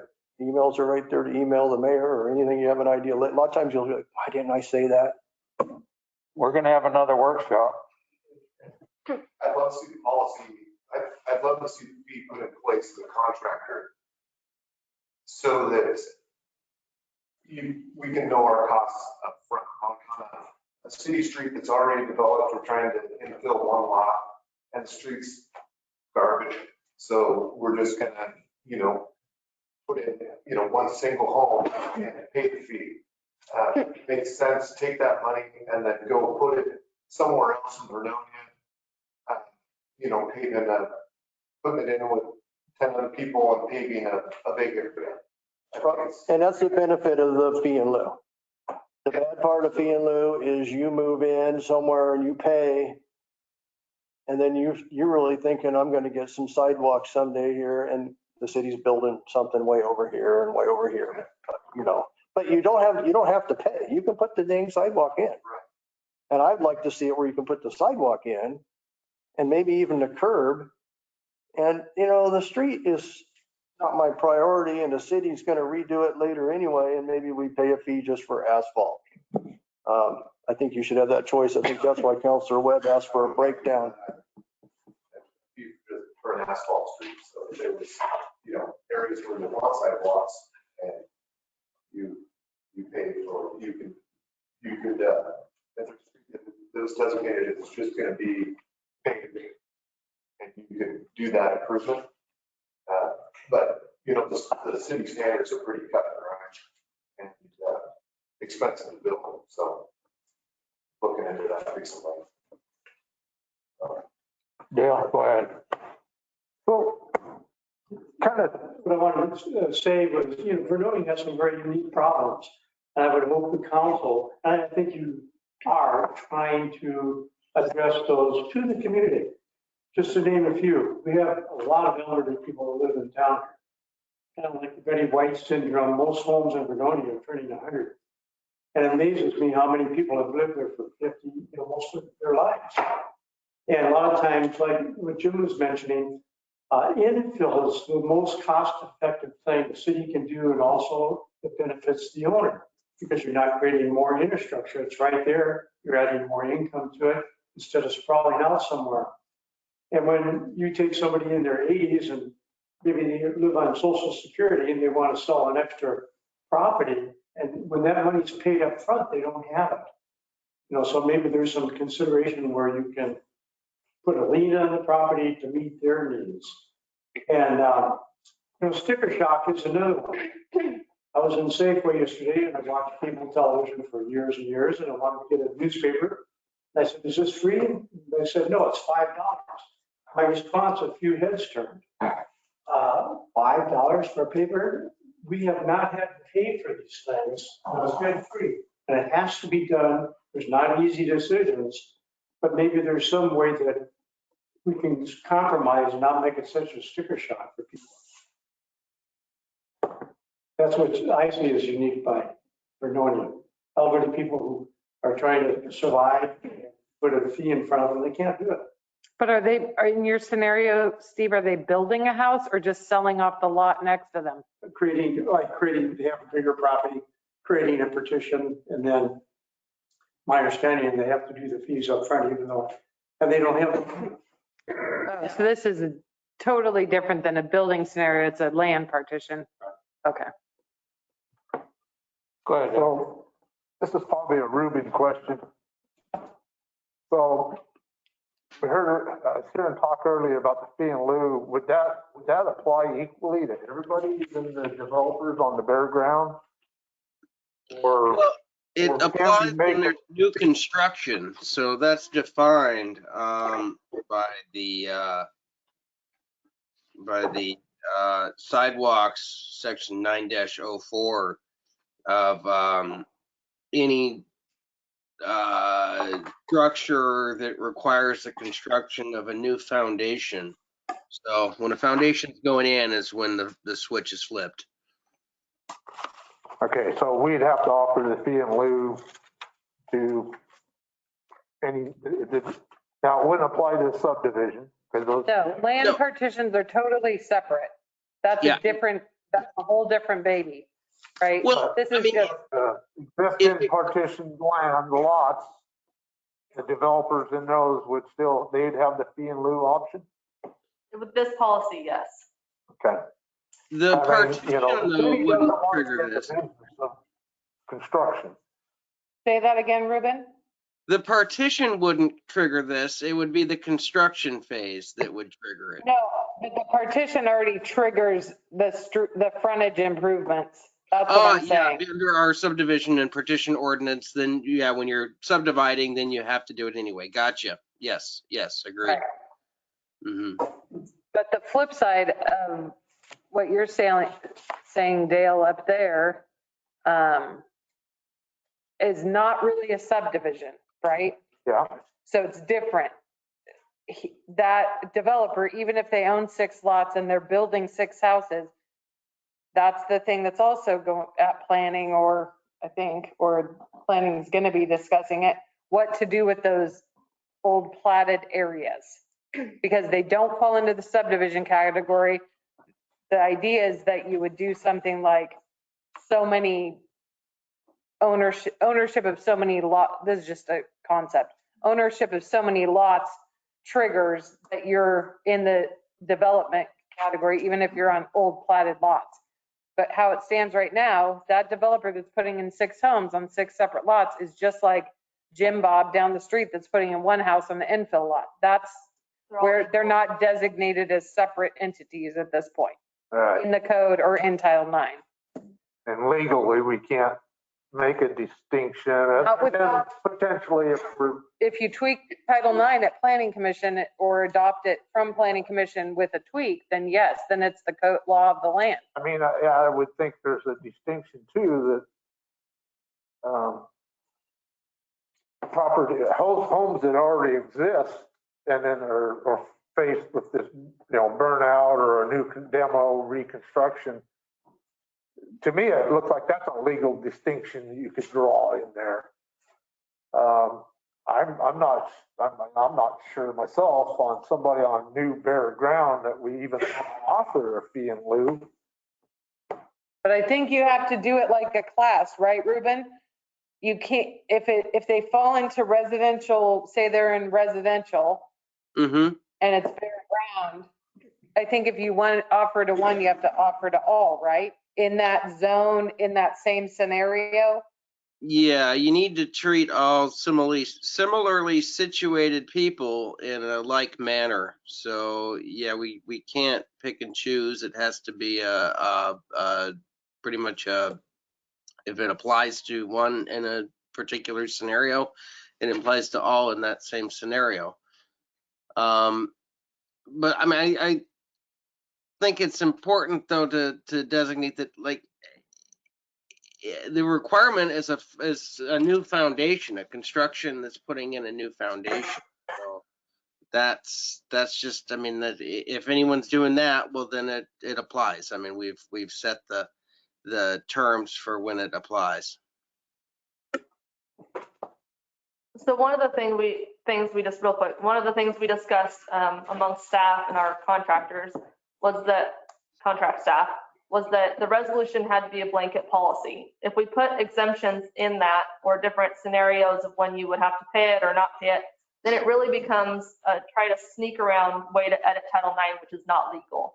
So if you start putting in different exemptions in there, then you're really trying to amend Title IX in a way that you can't do. So that's why the way that it was presented to council was as a blanket policy, period. This is an offering. The catchy part on that is we got to make sure our numbers are valid, because the city does not want to be in the construction business. That's not our job. We will do that if, where it makes sense to accommodate that, but we don't want to be in the business every year putting in basically streets everywhere. I mean, we don't want somebody building basically a development going 110%. I just wash my hand. I mean, maybe that 10% is worth it to him for all the headaches. I don't know. We've got to be careful about that. But one of the things with the fee is, since the city does build streets every year, so when we get that $100,000 SCA grant, if we have this to partner with it, then you could not only put in the street, but that same street that you just paved could have sidewalk, curb, and gutter. So it could actually be a fully flushed city street, not just pavement. Or if that street has sidewalk, you could pave a further street because you're paying mobilization for them to come out here. The actual laying of asphalt, you could do a cost comparison and do more. So one more thing, JR. Go ahead. Earlier, the gentleman was talking about, and we were talking about forming improvement districts and, or potentially. I think there's a carrot that we can dangle as a city. Some of these already developed streets that don't have all the amenities. Say we have a committee that goes through and, hey, this needs a sidewalk on one side of the street, would serve this area. Approach them and say, form this improvement district, you all pay in, but you're only putting in one sidewalk on one side of the street, if that's the only amenity that needs to be done. And you'll exclude them then. If they do burn down, they won't be party, getting the fee in lieu aspect of having to pay the full price. I mean, it would basically cut the price in half of doing that sidewalk project. If that's all that was deemed necessary on that street. So I would think that would be a carrot. Well, so we need to write something in here for allow something like that. this is my question, Dale. I'm putting the sidewalk on one side of the street. Am I charging the other side of the street the fee? Yes. See, I don't know that you could actually do that because. Improvement district, everybody in that city block contributes to the building of the sidewalk that's only on one side. Yeah. Can you do that, Ruben? Could you do an improvement district? That's a little, I mean, it just seems like if we're gonna be getting, charging a fee or doing this reimbursement district, that the improvement should at least abut, the property that's having to pay something there. Oh, well, there goes the half price deal. Right. So I think if they paid in and the sidewalk improvement was in front of their house, then they would be logged just like someone that paid the fee in lieu for future expense. That property, until their sidewalk goes south, they're not paying for sidewalk again. That's just, right? I mean, that's documented, right? We can't throw away receipts for 75 years.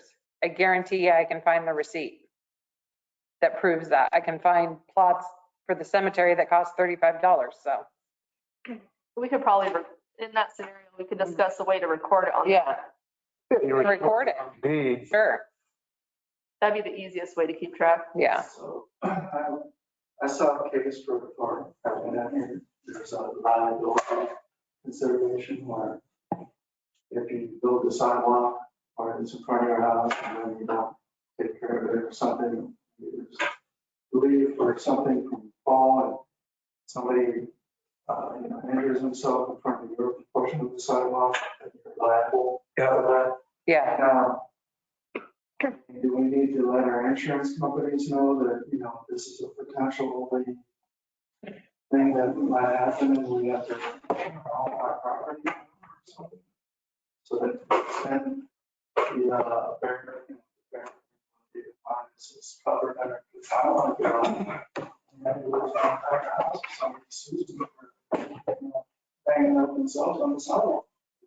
Your homeowner's insurance should cover accident anywhere on your property, regardless of whether it's a sidewalk or not. That'd be a question for your insurance agent. Right away. Yeah, I don't know how it relates. I mean, would it be prudent to send this thing gets into play, just send a message out there on property, say, hey, if you got a sidewalk out, this is actually something we need to be aware of and talk about. So that's already on the books, David. That's not something that's being discussed to be implemented. It already exists.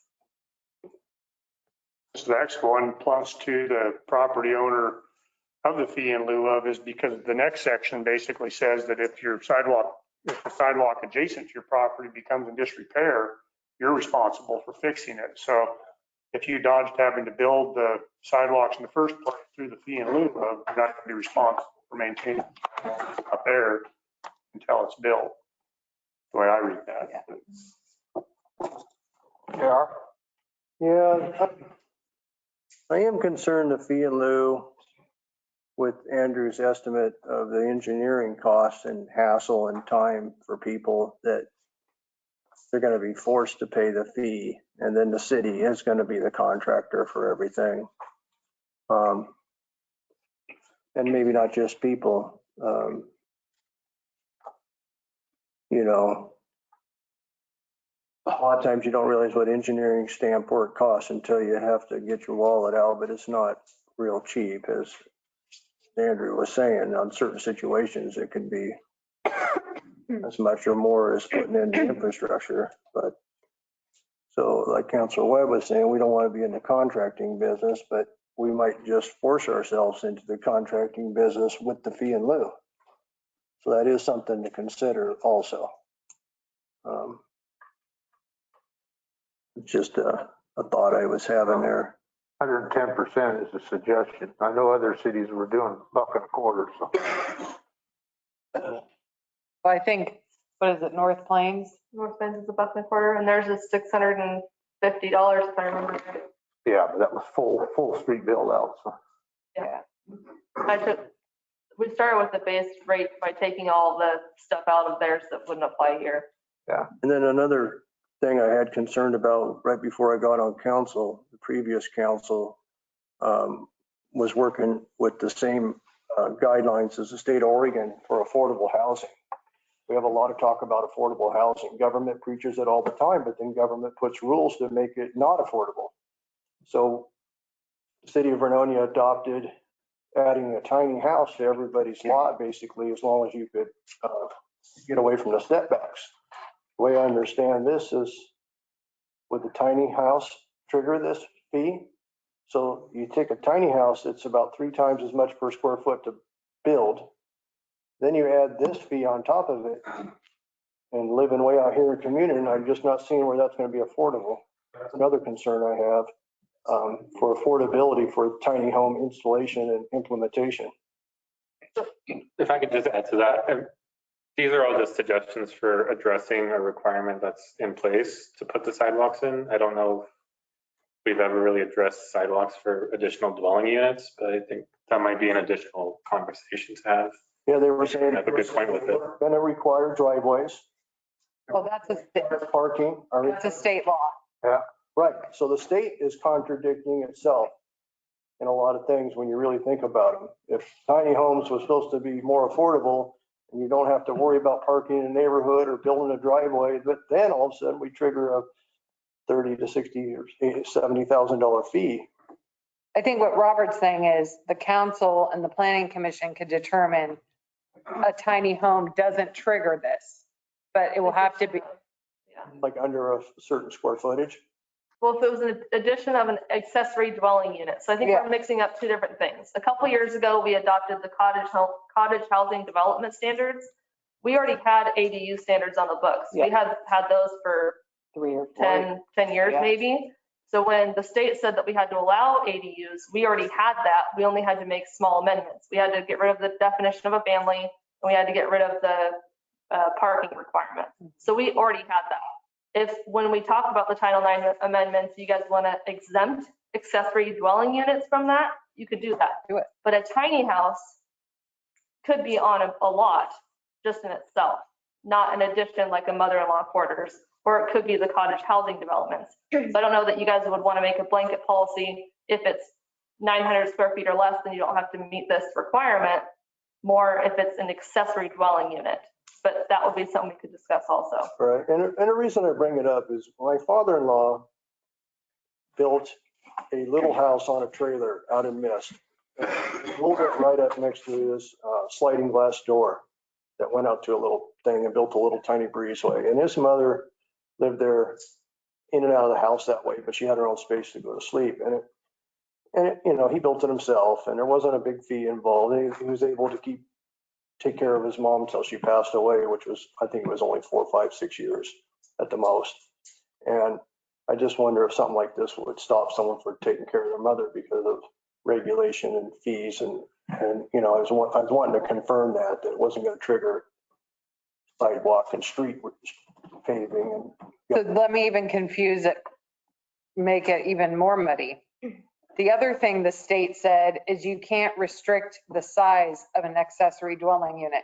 So while you may make the intention of, hey, I don't want to shut down this guy from building a little house for grandma, he could build, if the setbacks are all met, he could build the exact same house and call it an accessory dwelling unit. So it's like, that's what I'm saying about you got to treat it all equally. So these decisions kind of have ripple effects where your intention is to not price out the guy from taking care of mom, but then you would want the guy that's building the same size house to trigger it, but you can't because they're both an accessory dwelling unit. You can't combine the criteria. You can't say it's an ADU and it has this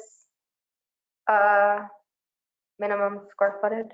So in that one, it's sort of the way you said. So you can actually switch, if you have a 700 square foot mill house, you can build a 2,000 square foot house, and then the mill house becomes the ADU. This is your main residence now, the big one, and the little one's your ADU. And then what JR said, ADUs are not allowed to be on wheels. That'll be treated as a travel trailer. So for us, for here, it would have to actually be on a foundation, and that foundation is what would trigger the sidewalk standards. So if you guys wanted to, when we get to the Title IX amendment, you could make an exemption for ADUs. And planning decided to get rid of the square footage requirement. Yeah, but that's my problem. Then how does one smaller become the ADU? Because the big one's the main residence in that circumstance. But the small one could be 1,200 square feet and be an ADU. I think there was a percent, I'd have to look. I think there was a percentage on it. Okay. Of it, and it still had to meet the 50% lot requirement. Yeah. There was a couple different stipulations that we changed. I didn't. The planning commission. Yeah. Jeremy. The tiny home brought up a question. I think it was, I recall 35 feet instead of a 50-foot lot. You can build on a 35-foot lot. Those are cottage housing developments. It's a subdivision. So my question pertains to the driveway. If a 20-foot driveway was part of your 35 or 50 or 1,000-foot structure, will you remove that 20 foot from the map that is provided? So in that circumstance, in lieu of 50 feet, I'm only using 30 feet for my driveway or my sidewalk because I have a 20-foot driveway. So that's a completely different animal. That's a cottage housing development, which is a Well, I'm subdivision. just saying in general. Skip the cottage house. Like If I had a 50-foot lot and had a 20-foot driveway, would I only owe you for 30 feet of sidewalk? No, it's the frontage. 50.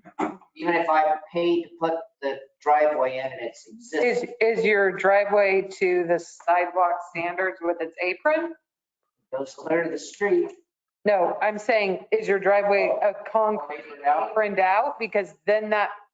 Yeah. Interesting one, because if you develop a portion. My house has a driveway clear to the street. You deduct that from the sidewalk cost. Well, we haven't gotten into that level of specificity, but that's an interesting point. I mean, if you were building it to the frontage. Well, yeah, and most likely in that scenario, you're over halfway there, so it's probably going to be the least cost option for you just to finish the frontage. Because if you're going to already build half the frontage just to get your driveway in, it's probably then going to be easiest just to pull the trigger on improving the full frontage. But that's an interesting point because there could be scenarios where it's, okay, you're developing part of it, but paying the fee in lieu of for the portion that you're not developing. Well, and that goes back to Counselor Webb.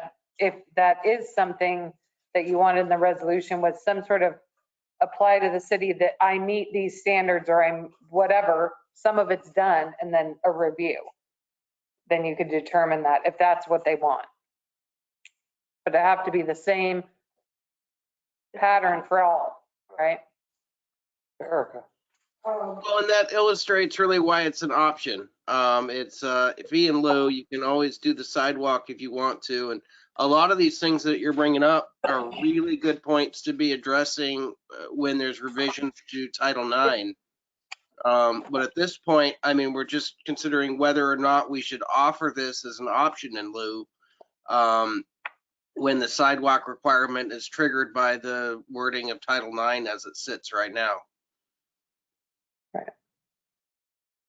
And I might remind the body here that we're asking for a resolution and they're very easy to change, not like an ordinance. So, and it's a temporary resolution. So we flush out the rest, yeah. Yep. Was there an ending date on that ever? It will end when Title IX is amended. So no ending date. If you guys decide. It took them 10 years and it's in place for 10 years. if council decides not to do anything with the sidewalk requirements, then you guys could repeal the resolution. Yes. But if you guys decide to go forward with the change of Title IX, then when those changes are implemented, this resolution will be repealed.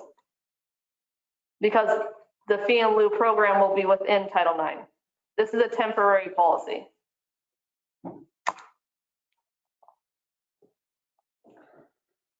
But it'll be there for a while. Yeah, I'm We not, can amend it if it's problematic.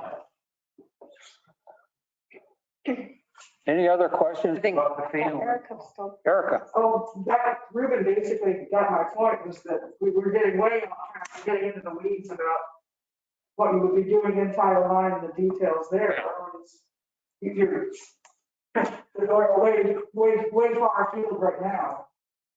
And I know some of us have to go to work in the morning, so. It's Yeah, well, we're almost at 8:30 right now. Any other discussion or questions about Title IX? Or I mean, fee in lieu. Sorry. Sorry. I guess I got one hypothetical. So I think in certain circumstances, say it's an infill lot, it's an undeveloped even street, the other two houses have been built in. So I think we require that person to build all the way out to the next access to the next street, correct? If it's an infill lot, they're only required, if the street exists, they're only required to do the improvement in front of their house. If they're building the street, that's a different requirement than what's inside this. Yeah, so there's no existing, it's a plotted right away, but there's really no street existing. Yeah, We would require them to build it to their property. to have something to get out there. Yeah. So if we did the fee in lieu, they would then only pay the frontage? No, this is different. That is the half street improvement requirement for when there is not a street existing. The fee in lieu program in this resolution is for when you're building a new house with new construction. That's what I'm saying. This guy's On a building, street. this person's building a new house On a street that exists. that it's just a plotted street. Gonna have to build a street. So the current requirements is from that lot out to the next paved street, you've got to do the half street improvement. Correct. Yes. a public Are works. we gonna, would we offer that person a fee in lieu for just their frontage? For just their frontage, yes, but it would make more sense for them just to do the whole thing because they're already there. But that's up to them. Be less cost though. What? Well, they could, I get your scenario. They could say, I put in this half street improvement and here I already have paving. So get that off and I'm paying the fee in lieu for these other improvements I'm not gonna do. If you're gonna do the fee in lieu broken down and allow people to pay for what exists or only pay for what doesn't exist, that's the scenario. They would do the half street improvement. And if you guys adopt this resolution, they could do fee in lieu for the rest of the improvements. But they will have to do the gravel, the regular half street. Yeah. But it wouldn't be sidewalk, curb and gutter, storm, catch basin, whatever, right? Okay. So would they pay the fee in lieu in front of their property, or would they pay it all the way through? The fee in lieu is only required for the frontage of your home. So if it's a 50-foot lot, that fee in lieu and that times 290 is 50 feet. Because that's what the sidewalk requirement in Not Title all IX the is way for. to the existing. No, only the half street improvement of the base rock, top rock, right? Because it's two separate requirements. Yeah. This is tied to new construction. So Joe said, let's just use my house as an example on Arkansas. Okay. Let's say it burned down. Yep. And we'd already passed this or whatever, and they say you gotta do all these improvements. The city just paved it last year. So I have a question. Are you building in the exact same footprint or are you making it bigger?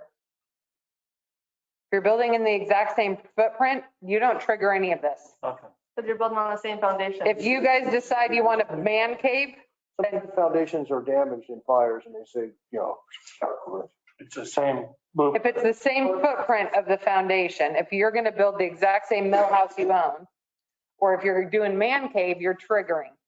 Well, You do, let me finish my point. okay. So it's got new asphalt, and I'm Yeah. just pretending I'm, I don't know anything about this. And I Yeah. say, well, it's just brand new asphalt. Why do I got to pay an asphalt fee or tear up a sub base that obviously the city thinks is fine because they paved over it? Right. So So that goes to Counselor Webb's point. He would like some sort of fee in lieu breakdown where they fill out an application, they say, this is what exists here. The engineer goes and says, yep, that exists here. Here's your fee, just tallying the ones that don't exist. and then like we were looking on the map the other day, Arkansas peels up this way, but the right of way is really way over here. So the road isn't even in the right really spot, or it's shifted way over. Or it's, yeah, We've one. got legacy trees that go up both sides, so then Right. rip out all the trees to put a curb right there. Right. Not if you can pay the fee. Yeah. And so that's the reality is 90% of our streets are shifted left or right. None of them are fully built out or even dead center, right? In this travel surface. Somebody like me might argue this was paved with taxpayer money, which I contribute to because I buy a lot of gas. Right. So I would say you got $100,000, part of it's my money, you paved the street, now you want me to pay part of the paving square footage that's already paved with my money. So I would be like, that sounds a little double dipping there to me. That's just one scenario I could think of. Right. So that's where the idea of the breakdown and a review to prove what exists currently and whether or not it's in a condition where it can be checked as acceptable. And I realize you put a curb in, you got a patch and, it's not, but I don't know if it's realistic to someone say, get mad and say, well, fine, I'm not going to pay the fee. I'm going to go out there with the track hook. I'm going to rip out your asphalt and I'm going to put a square back in instead of paying you the fee. Right. People that would do that have the equipment. You can do that. Yeah. This would probably be beneficial though, is you're on a gravel street that probably should be paved or is going to be paved into the future, chip sealed, whatever. Then you are paying in for something more tangible. But as long as we put in that mechanism where you don't pay for the pavement, then I think that takes away that issue. Yeah. It's just like we don't make people pay SDCs if we can verify and the connections are there and they're usable. Yeah. The problem is if I vote for this tonight, all these what ifs that we're talking about that make us feel better, they're not in place yet. You're not voting. We're not voting. This is a workshop, JR. We're not making any decisions. You're just determining whether or not council's willing to have us bring this back in this form, in some other tweaked form. Right, I'm talking about the in lieu resolution. Yeah, that's what I'm, That yeah. has no ending date, but to me, I'd feel more comfortable if I seen some of the plan in the planning commission going forward of what it's really going to look like instead of. So then what you're deciding with that decision is that anyone building a house is putting in a half street improvement, curb, gutter, and sidewalk, storm drainage. Those requirements, the concerns you have are already there. Yeah, I realize it's a rule, it's in the rules, so they Yeah. have to do it. Yeah. Just that we've been letting people. Do waivers up until a certain point, and then we realized that wasn't. Like I said, I have a problem with kicking that can down the road to an unsuspecting homeowner later on. Yeah. In my opinion, that decision of not to keep kicking that can down the road is what's bringing this to a head. Because people got away with that waiver of remonstrance before and that satisfied them. But now that that has been taken away, everyone's being smacked in the face with this reality that they've got to follow this standard that's already there. So all this fee in lieu of does, in my opinion, is gives them another option. Doesn't make anyone do anything differently if they don't want to. It's just another option.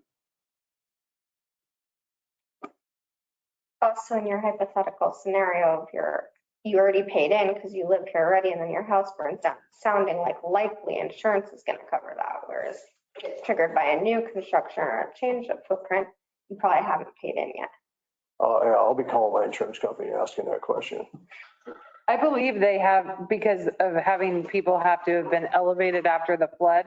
I believe if it's in your ordinances and the rules and laws of the city, the insurance payment can't deny something that exists.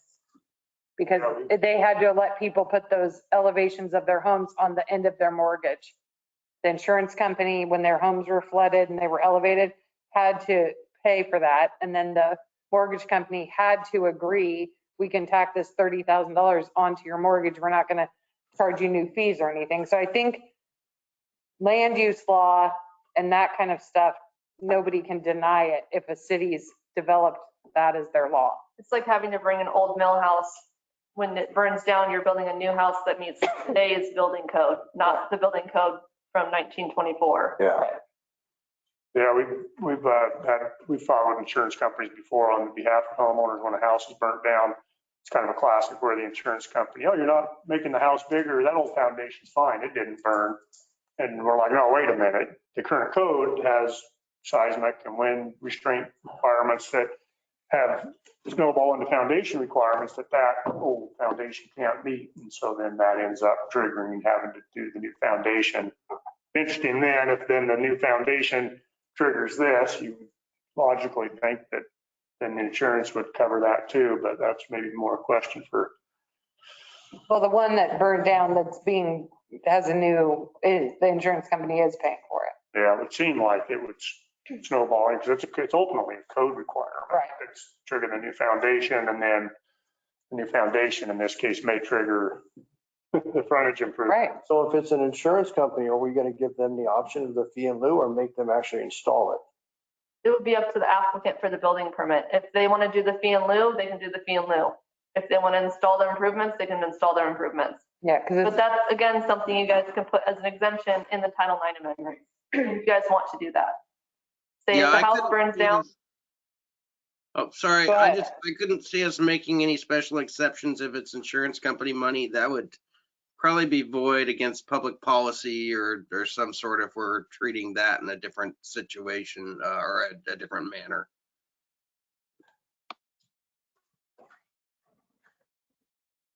Yeah, I could see where an insurance company would want to just pay the fee instead of doing the engineering and paying the contractor to actually install it and do it. It might be beneficial to us to have the insurance company actually complete the work instead of pushing it off onto the city to complete the work. But that's just kind of my opinion. Yeah, I think it's really up to the applicant which way they're going because they are the property owner. They're a customer of that insurance agency, but the agency isn't an owner. So the land use laws run with the person, not the insurance. And in my experience, the insurance company just gets the bills. Then they pay them. Right. They don't typically read the code and say, actually, we're going to go with this different option. Yeah. They go with what the contractor submits to them. Okay. Are we ready to kind of wrap things up here? Are you guys wanting to schedule another work session? To follow up on the vision? Well, maybe talk what? I don't feel like there's. Well, they didn't talk about this, so that's what I'm saying. But I don't feel like there's an agreement with all of them on the fee. Oh. On the fee in lieu? Oh, I guess we'll just get a general consensus from council tonight to move forward with the temporary fee in lieu. Well, or direct staff to bring it back with. I think that to JR's point, it's kind of some of the details of some of this is what's holding some of this back. So I would venture forward that I would be in favor of going forward fee in lieu as long as we have a component breakdown. This is how we would charge. And then a process by which the engineers approve or deny. I mean, correct, more specific than this already. This breakdown. Well, it'll be implement that. Yeah. But we don't want fees in it, right? Or do you care? It's in the resolution. But do you want the breakdown in there? Yeah. Oh, okay. Because it'll basically be the policy and then we'll just grab part of it out of there for the form. Because resolutions are easy to change. It's the ordinances that don't want any of the fees in. So what you're saying, Dale, is you're proposing council would entertain the fee in lieu resolution if it had an exhibit that is the form we would require for someone to disprove they don't need all of it. Have an engineering. Satisfactory. So then there would just be consensus of council to bring that to you guys at a future meeting or not. That's what. Yep. That's just my opinion. JR, The rest of you need to. How are they going to approve that with an engineer? Is that what you said? They would say, oh, I already have paving. So when they fill out the form for not paying the entire fee in lieu, they would check a box and then the engineer would have to go out and say, yes, this improvement exists here and it's in good condition or condition, not in disrepair. Which they're going out there anyways. They're already a part of the permitting process. Right. So you can't look through the ground and know what the subbase is at. So Andrew, what would be your process on verifying something that there really wasn't any good records on? Well, we're comparing it to the public works standards. So like with a lot of this, there's going to have to be a judgment call made, and we're not the type, like a lot of engineers that would deny anything that's been existing. And we'd make a reasonable call based on all the factors, that how it looks like it's performing. Is it going to, what we ultimately look at though is what is really in the community's best interest. And so if we feel like, okay, if we say that asphalt's fine and we better make ourselves comfortable that in 2 years, someone's not going to be coming back out. Hey, you said this was fine. And now we're having to pay the city's having to pay to replace it anyway. So, if we're looking at those item by item basis to check them off a list, we're going to look at each item and make a judgment call on whether we're not going to go drill in it probably to see if it's whatever the standard is. Do you know what the substrate standard is for city side street that for load, what they standardly built those for? Because we have log trucks that drive up our little side streets and park. Well, that's why I say I'd look more at how it's performing than I would tend to drill it to check and measure the thickness of the asphalt, but yeah, it's not a black and white process. Let's be honest with you. It's a lot easier from our perspective if it's just a flat dollars per lineal foot. But we'll do whatever you guys feel is most appropriate, all things considered. You had another option where you would put that on the developer and he would have an engineer's estimate done. Is that not an option? No, that's an option, sure. But the engineer's estimate isn't going to tell you the substrate. Well, you can get a preliminary engineering report. And we're still on the city's behalf going to review that and say yay or nay, we agree with it or we don't. Right, but you put somebody on this on the developer. Yeah.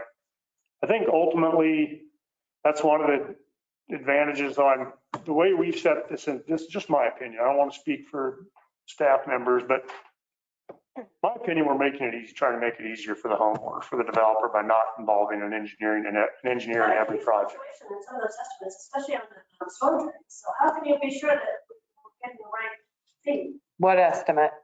Well, on your, That's a breakdown of projects that happened in St. Helens. I want to emphasize that's an order of magnitude. That's if we're going to come up with a price per lineal foot that's say an average, we've got to base it on something. And so fluctuation in the storm drain on this instance, $7,500 to yeah, but that was project specific to what they had to put in. my point is, it's a wide margin. yeah, so the fairest thing is for you to build the improvements then if it's your project. You're going to pay exactly what it costs to implement the improvements you're required to implement. Also, there's a wide range of linear footage too. So if you're looking at it proportionally, it probably isn't as wide of a range as you're thinking it may be. Oh, yeah. Yeah, one thing I want to emphasize too is, you guys could really pick any number. We were kind of putting that average of some what we felt were similar projects together just to try to help give council an idea of what to base that number on. But you could logically say, let's add 30% to it. Someone brought up the point, well, how are we going to know we have enough money if we do a project 5 years down the road and inflation and the increase in costs, the way they're going up?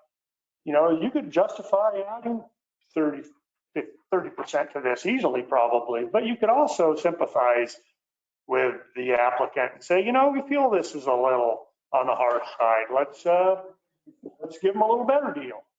I'm someone who likes to keep things simple. So I think that breaking it down is a little, it adds a layer of complexity. It gives people more flexibility, which is good in some cases, but that flexibility can also complicate the process, in my opinion. To me, just the flat price per lineal foot is just simplest, but. Joseph, let's just say we didn't have money coming to do Louisiana, and there was 12 houses down there, and they all chose to put it in. Mm-hmm. And then there was 2 that didn't want to put it in. They wanted to pay the fee. So then you have a sidewalk and then a big hole, sidewalk and a big hole, nothing. Would council or the city have the power to say, no, we want that sidewalk at a minimum completed and you can pay the fee? Or no, we just want it completed. We don't want holes in it. Well, the way it's currently written, It would just be a blanket. They'd be allowed to pay the fee. yeah. So there isn't, If they decided not to put it in and pay the fee and council said, we want that to be there, council could then turn put it around in. and put it in. Right, that puts us in the construction business to complete something that's important to the town and the city and everybody. And because one homeowner or 2 says, I don't want to do it, here's your money, you do it. Right. Exactly. That's So the difficulty with these blanket policies. one of the cities, I think down in Southern Oregon, they were doing fee and lieu and waiver remonstrance. They were doing both. They still put the waiver in there. So then that, to your point, then you could force that to go in. I don't know about that. What city was that? Oh, some of that information you gave us a long time ago, you had Oh, cities is it Sutherland or one of? somewhere down. Okay. Yeah, they were doing both, and we're all like, why are they doing that? But then that makes sense because they're still waiving their right. If you needed to make that improvement in there, the city, it's a yes vote. Yeah. So that might still be a smart thing to do. And only allowed with the fee and lieu. Yeah.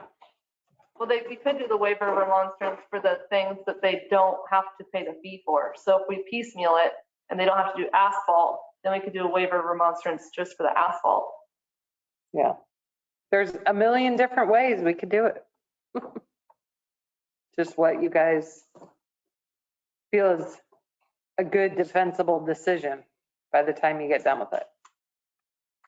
Yeah, one more point I'd just make is I can appreciate the city, wanting to limit the amount of construction that you're responsible for, but boy, in this day and age, it's hard for a municipality not to have construction projects that they're implementing. It's, if not impossible, We're not good at doing them. To be honest with you, we don't have the staff. Some of them don't, or sometimes the expertise and equipment. So we end up contracting out and people come to Vernonia, oh man, that's a long drive, and our bids usually are astronomical. So that's another one of my concerns. Mhm. Isn't that what the homeowner's gonna do? Pardon? Isn't the homeowner gonna hire someone to do it? Well, they can. But we're saying, I'm saying financially, it's the same dollars. You've charged a high rate for the job. If they hire someone or you hire someone, it's the same dollars. what I'm saying is you collect fee in lieu, and then it takes 5 years to get a pot big enough to do anything with. And then you get sticker shock on the price of having somebody come in and the engineering to do the topos. Maybe you want to do a whole street. And then you got stormwater you got installed. You got this you should do. And it becomes a bigger project when you do a whole street and you're going to do all the connectors. You're going to do ADA stuff. And the engineering, I don't know, what a whole city block or 2 could be. 30 grand. Andrew could answer that more than I could, ballpark, but yeah. I had a comment on it, if you don't mind. All your language that you focus on now is kind of up front. I'm usually worried about what's out back. I would like, if somebody asked me about this, I'd like to have some language on how long 5 to 10 years is ridiculous. If I was the homeowner and I gave you $290,000 for a sidewalk that I didn't build today, and you had that money 8 years from now, I'd be livid. Then put it in And yourself. also the language of what the money's going for. I wouldn't want to find out that my sidewalk paved a street across town. Well, Sam, that's exactly what the fee and lieu is going to do. And it's exactly what the city's talked about was you got people paying sporadically all over the city. And the city council at the time decides that the street over by the school needs all the improvements, sidewalk, curb, street, and that money could go to that pot. So that's exactly, if you choose to pay the fee in lieu, I had the exact same feeling. If I pay for something I'm not going to get, well, you're putting into a pot and someone else can decide what projects they're going to do all over the city. And you may never see it in front of your house. That's the choice you're making and you're saving yourself. But the original conversation we were having is about a long extended sidewalk that matches rather than one short piece. It wasn't a street in another neighborhood, it was a sidewalk. That's what I'm getting at. Anything that's included in the frontage improvements, that's what legally the fund would be, is frontage improvements. So it could be sidewalk, could be curb, could be storm drains, don't exist. Huh? Signage, ditches, whatever, right? Yeah, anything in the street improvements. Got it. But that, like Counselor Ash is saying, the flip side is if you don't want to risk that it's going to a street 3 streets over, then you put it in yourself for 100% of the cost and not 110 or whatever council comes up with as the percentage. Well, the other part of that too is the time. You said 5 or 10 years down the road, maybe we don't need it all, but it's going to sit in the pot for 5 or 10 years. But that's the thing, if it's gonna upset you to not have that sidewalk for 5 years, you should build your sidewalk. I'm not upset about the sidewalk. I'm upset about the money sitting doing nothing. It's not doing nothing. It's doing other things because you chose to let us make the decision instead of you. If you want to make the decision, you build it. I'm not here as a homeowner, I'm here as a committee member. I understand, but I'm saying the hypothetical situation you're giving me, that's I'm here to represent. choice that Vernonia. hypothetical has. But we don't know if it'll be 5 or 10 years. If that fund builds up in 1 year, I'm saying, I'd like to see some language on the back end of this fund. it's in the resolution Prevent of how it will be used. But that we're losing sight of that this is a temporary policy till the Title IX land use laws for developing and building houses is changed. Once it's changed, this goes away and whatever the planning commission and the council have determined is what staff will require. Whatever that can be that's legally changed in Title IX, that's our job to require it. So this is just a temporary thing. And most likely, whatever we bring in this temporary phase, hopefully it doesn't take 2 years, say it takes 2 years for Title IX to fully get amended, go to the state, go to the Division of State Lands, they approve we're not doing anything illegal, comes back, it's cemented. That pot of money then can be used to pave further in the next SCA grant. It could be used to put in a sidewalk on a street where the SCA grant only covered the asphalt, right? It's only going to be street improvements, frontage improvements, just like our other ones, like the reserves and where we put kind of detail, you're on budget committee, where we put detail in how the future us is going to spend that would be just the same thing. Street frontage improvements. This money is collected to blah, blah, blah, blah, blah, ABC. And the goal is to do projects within however many years. Yeah. That's perfect language to put into the fund policy. Yeah. Which the Public Works Committee is probably going to have some input on and how that is developed and spent. Right, which would be right in that committee to say, hey, council. Somebody to tell them what makes the most sense, biggest bang for the buck. Right. Logical place. Things that would totally turn them off from using the money that way. So that as that policy is being developed in the budget and that line item, the future staff know this is what you can do with it and this is what you can't. Right. Yeah. I was also going to say that I think having a temporary measure until whatever point that there's an official amendment to the Title IX elements that we were talking about can lay out a good example of how something may work well and may not work well. This thing that we're talking about right now, the fee in lieu of structure, is something that other municipalities do use, have used for years, and it seems to be effective to whatever degree that they're accepting it. And again, trying to make a permanent change to Title IX can actually be based off of how we're seeing this temporary measure be effective or not effective. And if it's being utilized or not. Yeah. Since it's just an option, I don't really see personally where there's a downside because Right now, there's no option, so. Right now, We don't give an option, there still is no option. it's one of the reasons I honestly think that it's, and it's difficult to not Thank you for your participation. Oh, the engineering, but we're getting some feedback from developers, homeowners right now where it's hard to even find an engineer to design those improvements. They're going to design them and build them themselves. So this gives those guys, if you're not even getting an engineer in Vernonia to call you back, Yeah. now this gives you an option to at least move forward with your project and not be at the mercy of, some Portland engineer who won't call you back. I would like the information before we come back on corner lots. Because I know corner lots and I know people that don't have a lot of money. Maybe they have a corner lot and they're going to use it for retirement or whatever, but I'm worried that this is 100 foot and 100 foot. That's $60,000. And I just want to know if because I heard a statement they were only going to do it on one side, but there is main streets on both sides of some corner lots. I want a clarification if that's going to be 60 grand on a 100 by 100 corner lot.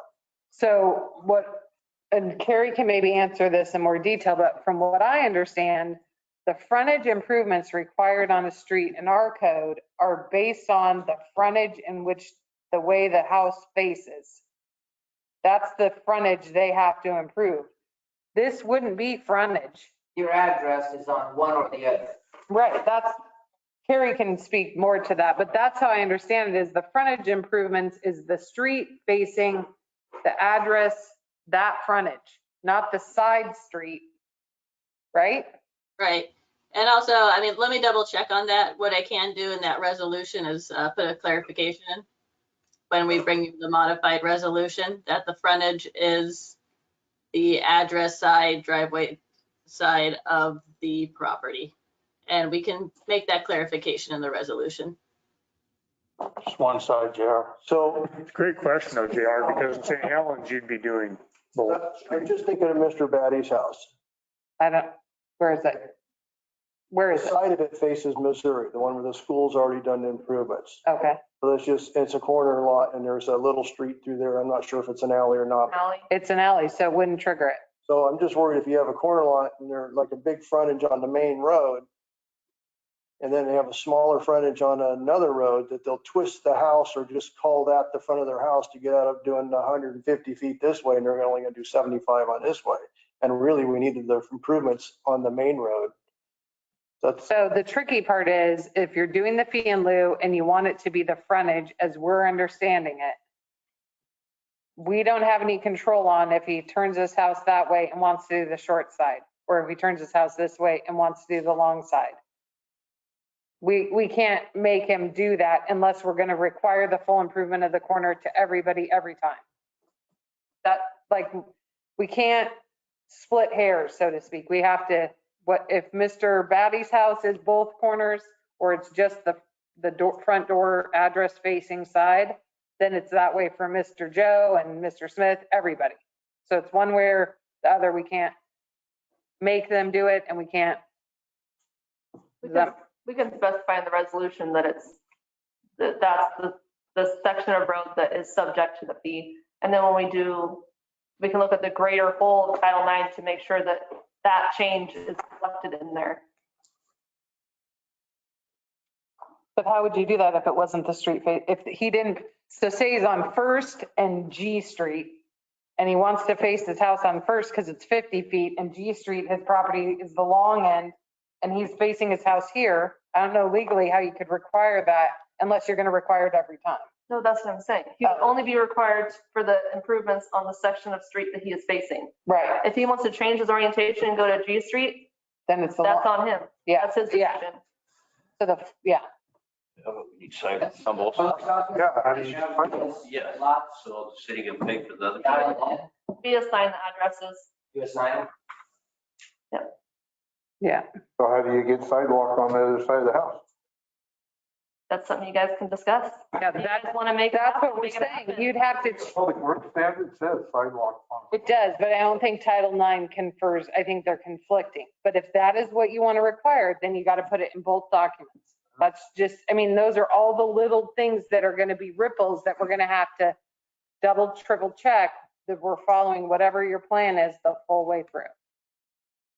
Yeah, you just get a street where they're all facing one and then somebody gets the idea, I'll flip this way to save a few bucks and it looks weird. Got to remember too, though, corner lots are typically worth more money. Right. Well, they won't be soon when they find out. Well, and that's the other thing. I mean, I understand it's a hardship for people, but there is something to be said for the price value of a house that's got curb, gutter, sidewalk, and the full improvement versus a house that's the exact same house on a gravel road. There's going to be a price differential in that for curb appeal, for ease, for kind of ADA. safety, all of it. So it's just kind of we have every version of a scenario that you could put in place here, and we're going to have a homeowner that fits every one of those scenarios. So we just have to kind of do the best we can with covering all the bases. Is Title IX dictated by the state of Oregon? Because I see we're making our own changes to it. Each city, No. can do whatever they want in it. You have to have Title IX amendments reviewed by the state because they need to make sure it's not conflicting with the state law. That's just like when they passed down the ADU thing and said you can't require parking. We had to incorporate that in our document. So you have to have it approved by them and it goes through, the steps of a hearing, and Carrie could go through what it goes through. So hypothetically, There's a we big could say old we want process. sidewalk. Say that again, Carrie? There's a big process. In the end, the Title IX is in your discretion to a certain extent. And when it comes into conflict with state law is where I come in and I raise a red flag. But what I will do is I will amend Title IX to what the city council and the planning commission see fit. And if there is a red flag, I think with the state, I will raise it with the council and the planning commission. But there are certain rules within the state we need to follow.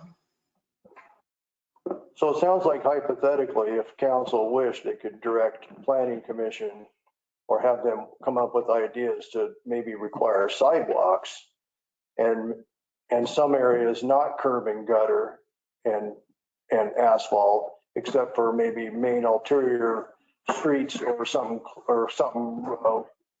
thoroughways to a school or safety corridor type thing. So it is possible from what I'm hearing. You could have each zone determination have a different requirement. Take a little more work, but Usually that would be defined in your transportation systems plan. That would set the category classification of each street. And then there would be a street standard. That's a whole different discussion, is the street standards. we're kind of in a situation that's a little bit unique, that our downtown's pretty old, but a lot of it had basic, I mean, it might only be 2 foot wide, half grass concrete sidewalks, but there's a place. And then you have Main Street, and there's a place for kids to walk when the school was right here. Yeah. Now the school has moved. There's not a lot of sidewalks, very few around, except for the Missouri, basically, that they rebuilt to go from 47 into the school. So everything around it is no sidewalks, no safety place for the kids. And then there's an area that eventually probably get incorporated into the city. So there'll be probably the next 50, 100 years, there'll be a lot more growth around the school. And I think a lot of the goal, at least for me, was to start making it safer for our kids. I can see that developing, So I'm hoping we can find something that'll work for the school and the area, and even the whole downtown area, that doesn't put a burden on our senior citizens and people that thought they could sell a lot or develop it and then find out there's all these fees. I know the fees are there and I know the rules are there, but they haven't really been enforced for years. So it's a multi.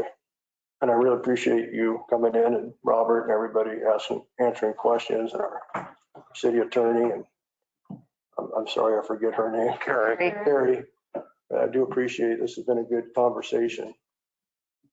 Well, you took the words right out of my mouth, JR. I was going to thank Andrew and Robert and Ruben and Carrie for their participation along with the planning commission and the other citizens that are concerned. I think this was a great workshop. A lot of information.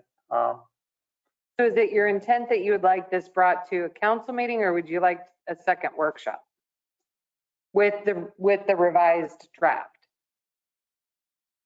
Does that seem like it?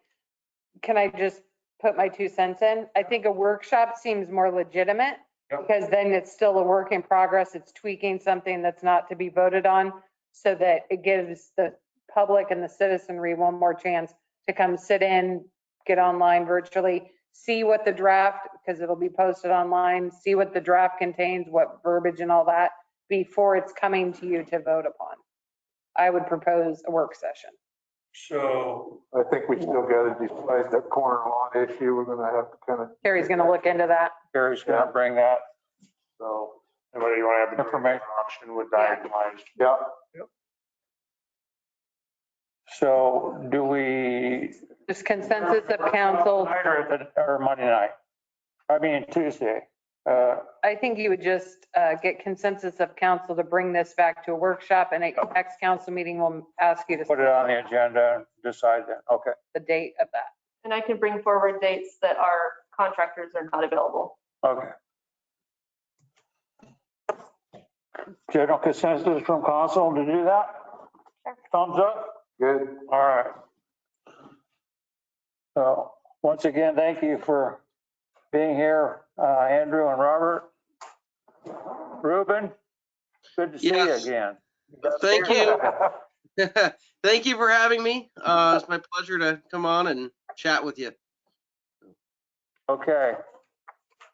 I'll adjourn this workshop at 9:10 p.m. Yeah, thanks for having us out. I wish there was easier answers on this. I wish the answers were easy.